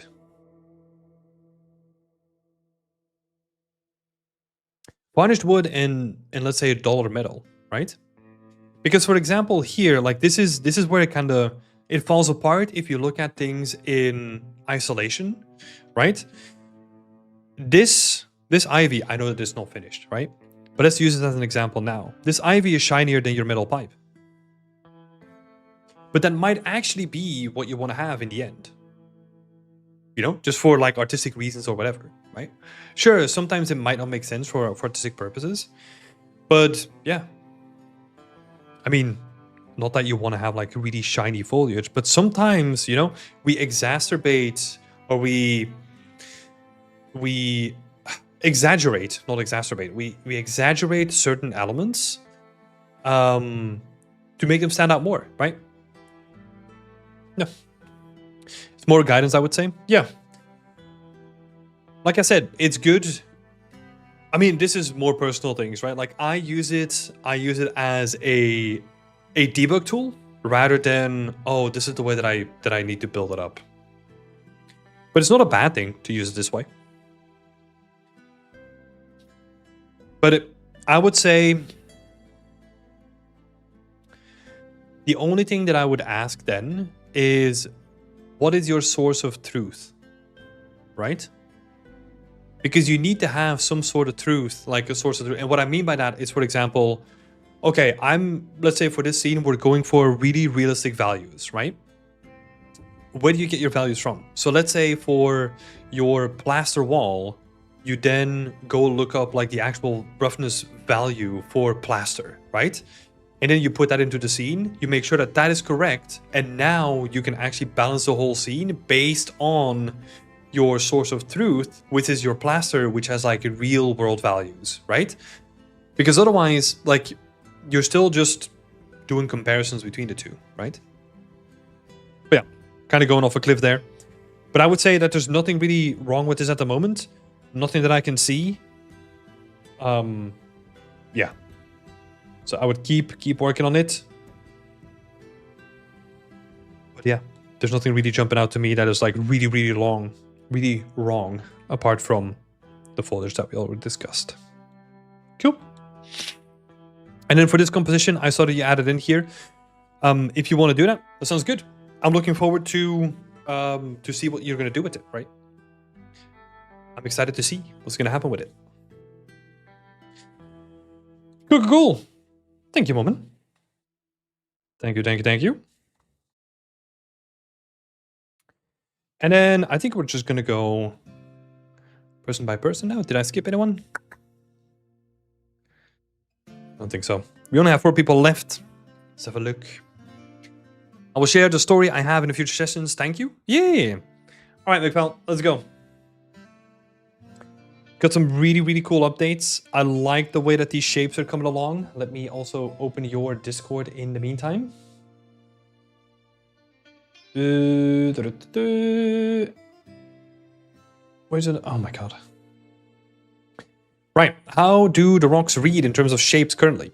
Try to make it so that the different sides feel somewhat unique to allow for more reuse. Yeah, I think they look awesome. What I want to see is I want to see a bigger surface where you that was mine for a sec, now it's gone. No, we're still here. We're still here, Roku. Talk about yours in a second. Maybe I skipped the queue a little bit, but what I was gonna say is, yeah, they look really, really nice. I really like them visually. I really like that you set up the RGB masks. What now is a bigger test is I want to see you build a wall like this, right? Because that is a real stress test when it comes to how modular these rocks are, so that we can actually see how usable they are. Because right now, I don't know how many you made, right? Let's see. I'm imagining, is that like one of them? Yeah. Okay, so if it's just one, yeah, I can see that you really made the most of your unique sides, right? Which is really good. Going to make some other ones and test soon. Well, no. Here's why I say you want to test now, right? Because you might not even need the other ones. Because what you can do is you can make a whole wall out of this, and maybe with like a little bit of scale and rotation and all that kind of stuff, and just like sinking them in like where manageable, you could actually make a pretty convincing wall already. And if that works, why would you need to make another rock, you know? So maybe you don't even need to. So that's why I would say test it now and then see if you need to make another one. Because we always want to have data as to why do we want to make another one, right? Yeah, give it a try. Because I really like the way that you set these up. They look really, really interesting in like a modular way. So if you rotate them, you scale them up and down, you can probably make some like interesting things with them. Like interesting compositions with them. So I would try that first. But yeah, the RGB masks look really good. The only thing that I might say is that it's a little bit subtle at the moment. Not that that's a bad thing, right? But it just depends on what kind of look you want on the bigger wall again, right? Because it might be nice to maybe make like 2 variations and then have like a dirty version and like a clean version, and then use them in conjunction with each other, and it might have that like additional break that you need to make them not look the same, right? So there's a lot of cool stuff that you can do. So yeah, I think subtle is good because that always allows us to add on top of it. But yeah, this is looking really nice, man. A really, really, really good job on these rocks. They look really cool. I like how sharp they are, and they have like bigger soft surfaces. They read really well. So yeah, great stuff, man. Great stuff, and great stuff on the shader too.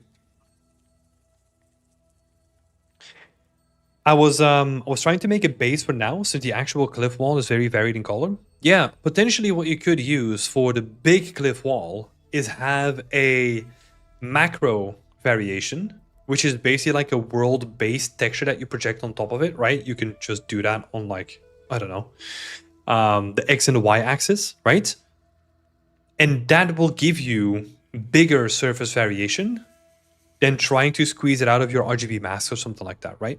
You can still use them in conjunction, right? Like have one dirty, grimy rock to have like at the bottom and kind of have like a build up next to it, and then have the cleaner surfaces on top of it. But then that world variation mask, that macro mask, could actually help you get those layers, right? Because usually I don't know if we're going to see it here. Yeah, but usually you can see some of the layers of the rock as you peel them back, right? So some of them like really clearly defined, and you could get some of that like surface variation with using a bigger macro variation texture on top of it, which could be nice. And if it's world-based, then that means that like all the different rocks are going to be consistent between each other, right? And then some decals for more unique areas. Yep. I think that's great. That's a great plan of action. So yeah. Really cool looking stuff, McFall. Really, really cool. Yeah, this is awesome. Great stuff. Roku, now we get to you. Let's have a look. Woodman Village 2. Questions. How would you tackle the roof? Okay, right now it's like 200k faces. Nice. Actually enjoyed sculpting for once. Oh, I think you can tell. You can tell. It looks really, really nice, man. Great job. Right, so how do we make a roof? We already talked about some roofs before, right? So you could potentially use the same workflow that we talked about, which is using a tileable for the main surface and then using individual meshes for the sides, or if you want to break up the main surface, you know? So for example, on all the edges, you probably want to have like these individual meshes, right? Especially on main surfaces, or no, the silhouettes, not the main surface. And then the inner parts is just going to be our tileable.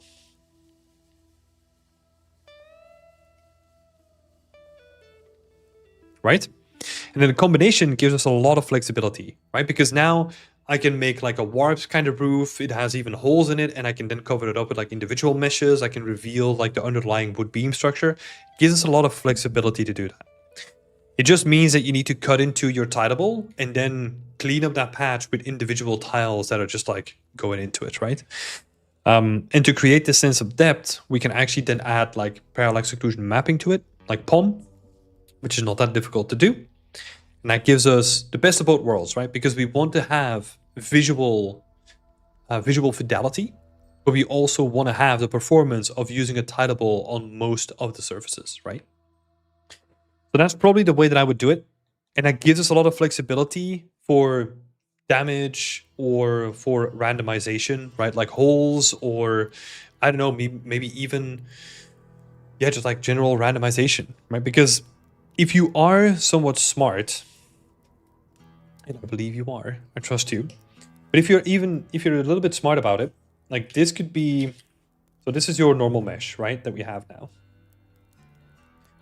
Pretty standard, nothing too interesting about it.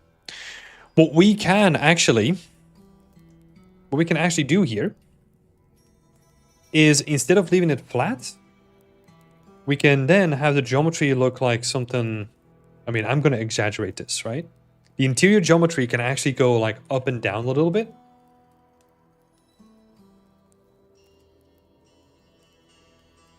And if we warp our UVs like this is already going to like distort and like slightly shift all the tiles so that it looks a bit more organic. Sure, this is way too much, right? We need to be way more subtle about it. But this is what we can do if we then combine like a little bit of warping in our geometry or your UVs to make it like nice and unique feeling, right? In that project, I struggle a lot with maximizing visual fidelity in the planning stage and not have everything sculpted. Yeah, I think so. You can have it all sculpted, right?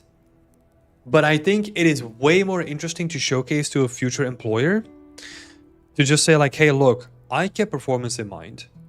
I actually have a tileable and then like individual tiles on like areas where I do want to have detail. And that is always going to be way more interesting, that there is this element of performance in the back of it, because sculpting everything is fun, but that is not the best way to go about making a highly performant game, right?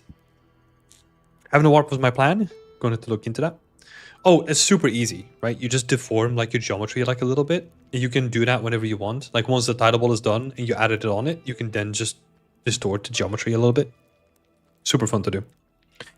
And you're gonna have to ideally do that at the end. You don't want to do that now, but at the end, you kind of want to add the sagging of the roof, right? So you could almost, if you were to reveal the underlying structure, there's probably going to be like a big support beam here, a big support beam at the end, and a big support beam here. And then you can add like a little sagging of the roof, pushing down from all the weight of the tiles. But yeah. Oh, McFall, you follow the workshop from Ivana. Yeah, Ivana does a lot of great stuff. Oh my god. We should potentially have her on again to nerd out about rock sculpting a bit more. Because her stuff is really, really good. Cool. So, second question is your modularity that you have for this scene.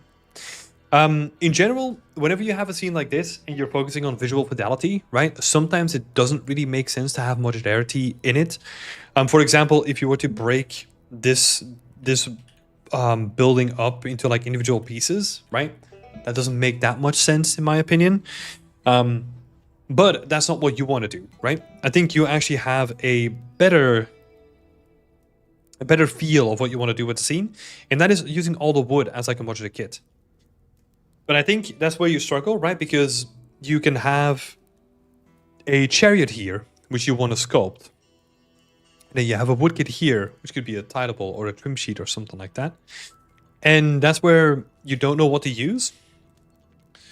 I would say what I would do is I would make a shared texture for all of it. But I would sculpt it. And what that means is that imagine that this is like your kit, right? You have like you plan the whole thing out, including all the assets that you need for all this stuff too, like all the wood stuff. Then you just plan that out on like a little kit, and then you can individually sculpt all those pieces, add them on a texture, or like a texture atlas that is shared between all these assets.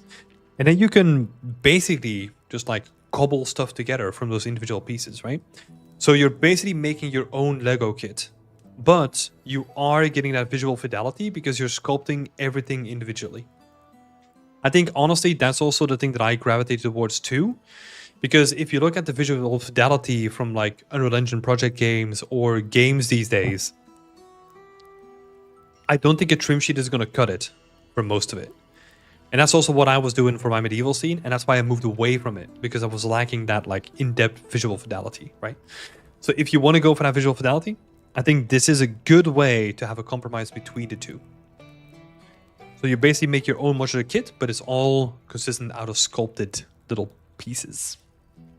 And they can then be reused in all areas, right? Because if you have a plank or two, you can then also use them on the floor. You can start scattering them in like different areas. And that gives you like a lot of flexibility, right? But that means that you have to plan a little bit more. Could you explain the difference between what you explained and a trim? So a trim is usually flat, right? So a trim sheet is usually flat detail, where it's just, you're basically just like projecting like flat surface detail on top of like actual geometry, right? Which means that your geometry is restricted by the texture, right? But that doesn't allow us to get like really nice visual fidelity. So what we do instead is we then create like an atlas map, like Eduardo was saying, like an atlas texture, where we have like all these nicely sculpted detailed pieces, but we treat them as a kit, right? So we make all the individual pieces and we sculpt them, but we just add them on like one texture. So yeah, that's what I would do. And then everything in the scene can be wood. And then you can cobble everything together from that wooden texture. So it's basically just a bunch of unique things that are sculpted just on one texture versus a trim sheet, which is which is just flat. Well, yeah. I'm trying to think how else to explain it better as well. Because, yeah, with a trim sheet, it basically comes down to this, right? With a trim sheet, you are always restricted by just your trims, right? And they're always going to be straight. So if you want to have like a really nice, like, I don't know, broken up plank or like a destroyed beam or something like that, you can't really get that on a trim sheet.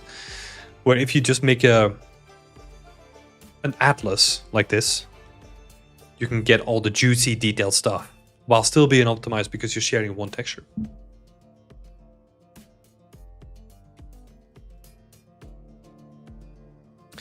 A trim just bakes to a flat plane with sculpted assets on atlas that bake from all sides, right? Yep. Exactly.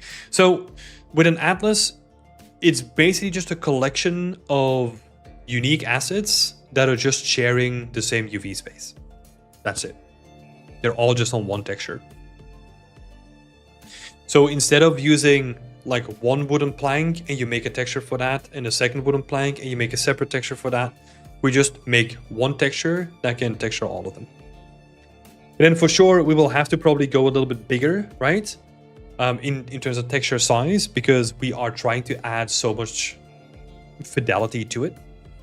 So this is a case where I could be convinced to potentially use like a 4K, right? Depending on your textile density, especially because we want to add beams onto it. So yeah. Okay. Cool. Hopefully that makes sense, Roku. Feel free to ask any follow-up questions. Let's go for Quinton first, and then we'll go for Yuanqiu. Helped a lot, thanks. No worries, happy to help. Did my announcement go out? My announcement didn't go out. God dang it. Oh well. It's way too late to realize that now, but hey, there we go. So, Quinton. Quinton. Where are you in the list? There we go. Question for Wednesday. How do you find the proportion of the shrine? Proportion.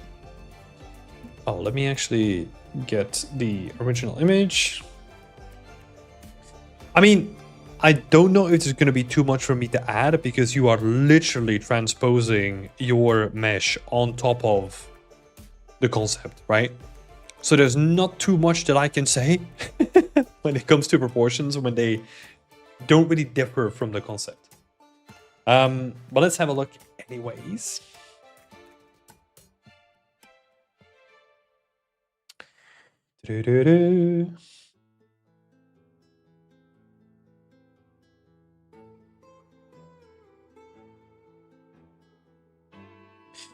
So we have this.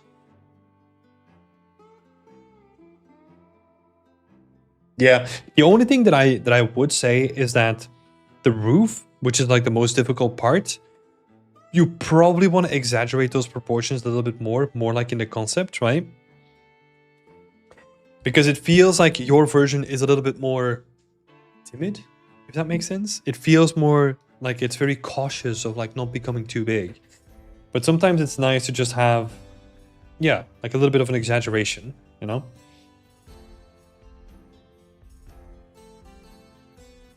Just really, yeah, really play into the concept, right? Like really make it bulky, really make it heavy. Feels like a lot of weight on it. Mannequin is cheeked up. Oh yeah, I'm just seeing that. It's a little heart there. Got them cheeks out. Yeah, that's mostly what I want to say here, because the rest of it looks quite good. Let me see.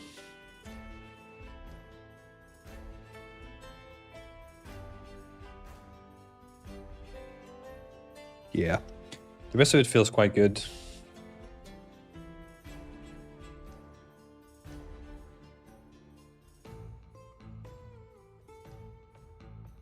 So yeah, get some bulky rooftops. Was that question 1 or 2?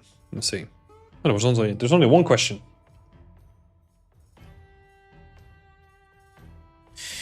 There is a comment. Let's have a look. I'm having trouble with the rounded sided roof. Oh, okay. Yeah. Yeah, that's not an easy solution. Or like an easy shape to make, right? The shape is too steep for the tiles to feel right. Yeah, but it does look... Where's your little... So let's get this guy in here. Let's have a look.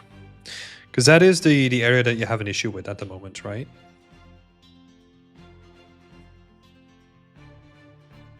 Yeah, and this is where we will have to make sense of this, right? Like, because we want to create like this nice bulky shape, even though I find it weird that it doesn't have like an upwards curve.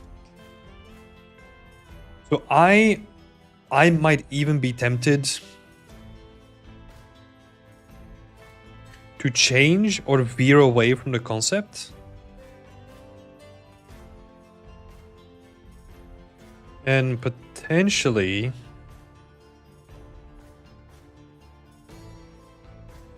lean more into this kind of a shape, you know? Because I personally don't like the way that this kind of just like bulges up. That reads a little bit weird to me. And this is, I don't have like extensive knowledge of like Japanese architecture, right? But from what I imagine right now, that is not a shape that I typically would associate with these Japanese type roofs, right? So I would always make them like curve outwards instead.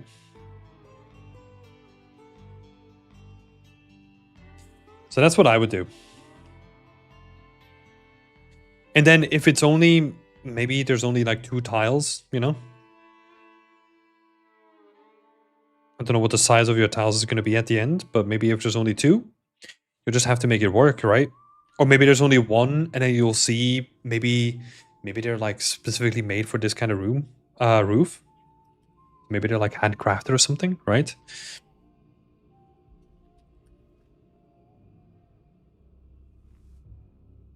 Yeah, upwards curve, that's what I would go for. And then you will have to see with the spacing of your tiles, right? Because yeah, I don't like the way that it's just like, this doesn't feel okay, right? And I'm sure that you feel the same way because you're struggling with it. But I also don't really like the way that it's looking on the concept. So that's why I feel like I want to change it to more towards just like upwards. And this is going to deviate from the concept, right? Which is fine. Sometimes 2D just doesn't translate to 3D whatsoever. So we'll have to come up with some interesting solutions, right? We are also creative. So sometimes we need to flex those muscles and come up with the best creative solution to things, right?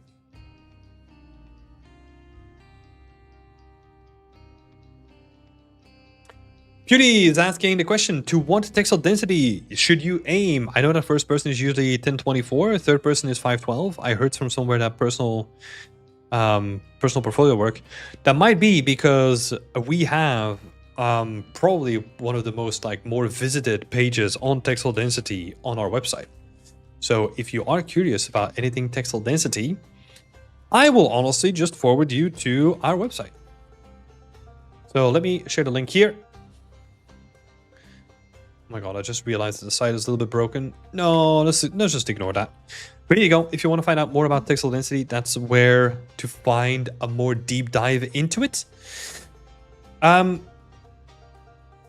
Isn't it the first result on Google when you search it? I think so. It might, but my Google is probably biased because I type in Beyond Extend so much. Because I actually use the website now a lot for the courses and all that kind of stuff that we do, right? So my Google might be a little bit biased, you know. But what I will say is, you're asking the question, should it be at least 1024? I think so.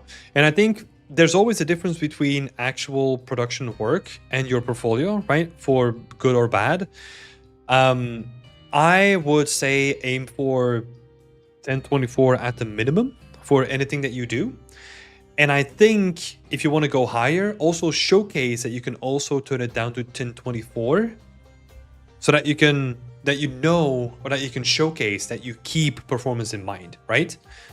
What about texture size? Now we get to the interesting part, because your texture size just depends on, first of all, your texel density and how much you need for your prop, right? That's why texel density is important, because texel density is actually going to decide texture size for you to a certain degree. For example, if you set your texel density to 1024 and then you select all your UVs and you set your texel density and you realize that you have only like half of your UVs are filled now, that means that you can downscale your texture resolution, right? So yeah, I would start with texel density first and then see how you optimize the rest of it. Right. Thank you, Quinton. Thank you. And last but not least, Juancho. I'm talking about some wireframes. I think the first question here was how to make wireframes in Unreal Engine like look more interesting. This is honestly a good question. I don't know the specific technical stuff, right? So you have to bear with me. But I think there is a way to set up a wireframe shader that gives you a little bit more control over what color and the thickness and all that kind of stuff. That's potentially what I would use. Yeah, sometimes I'll say you'll have to get clever with potentially overlaying things on top of each other using Photoshop, right? So you might have a render from this angle that is just like your clean render, and then you'll have to add a wireframe render that then is not going to show the texture, but you can then like pose them on top of each other in Photoshop or something, right? So you might have to get clever. You might have to do some post-processing like in Photoshop, but that is definitely possible. So I don't know specifics for that, but feel free to ask in the community because they will probably help you out.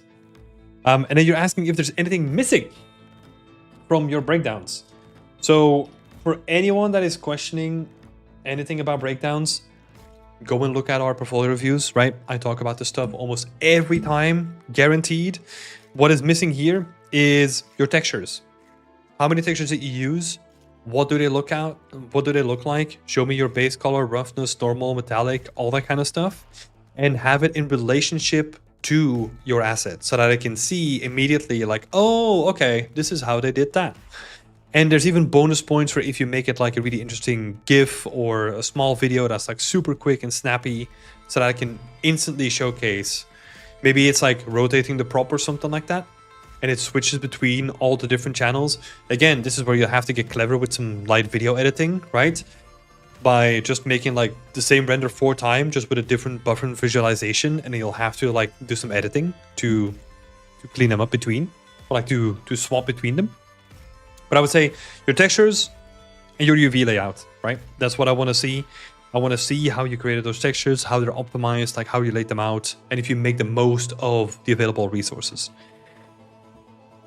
And then last but not least, you have your detail textures, your detail shots, which look really, really nice now. Oh my god, is this like a Dutch paper?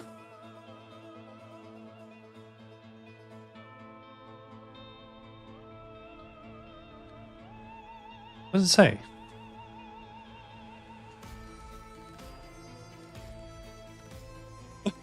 What? What does it say? Ik ga eerst naar... I can't read this section. Van der Meer? De wereld is al lelijk genoeg? It's talking about some shop. I think is it a sofa shop or something like that? But it's saying I first go to Van der Meer, which is probably like a sofa shop, I think, because the world is ugly enough as is. Okay. It's like an advertisement. That's interesting. Cool. But yeah, this is cool stuff. I really like it. I really like these detail shots, especially with the additional like grimy and dirtiness. You understand Dutch too? Yes, it's my native tongue. Surprise, surprise! Born and raised in Belgium. So I speak Dutch very fluently. Hello. It's just weird. It's honestly really weird that it's very rare that I speak it in public, you know? But let's have a look at these other detail shots. But yeah, these are looking quite nice. I like them a lot now. Yeah, I think these are good. These are really, really good. Yeah, way better than before. So great stuff here. Really good stuff, Wencho. Yeah, so final polish on the little presentations here. And I think you're in like a really good position. Cool stuff. Yeah. Kredietinformatie. All right. Wow. It's something after 10? Normally I'm just like still yapping about like random stuff, no? All right, but that's actually good. The timing is good because then I can take a little bit of a break and then hopefully, let me actually have a quick peek in our community chat.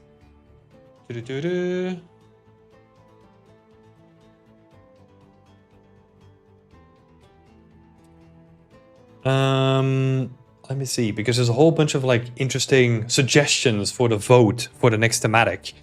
So hopefully I can get one out tonight. I think that would be nice. Yeah, there's some other stuff that I need to take care of too. So I'm gonna cut this short. Thank you all for being here. Thanks all for participating in the community feedback as well. If you want to get weekly feedback on your work, you know what to do. There's a link down below. Become a member. We have a whole bunch of goodies for you if you join up. There's a whole bunch of other cool stuff that we're doing too. There's workshops, there's a team challenge happening soon. You get like a free PDF for 250 pages. What's not to like, you know? So if you want to get better at environment art, join us. We're all just trying to do the same thing, including myself. So happy to have you all here. I wish you all a nice evening, and then I'll see you in the community soon. Bye-bye.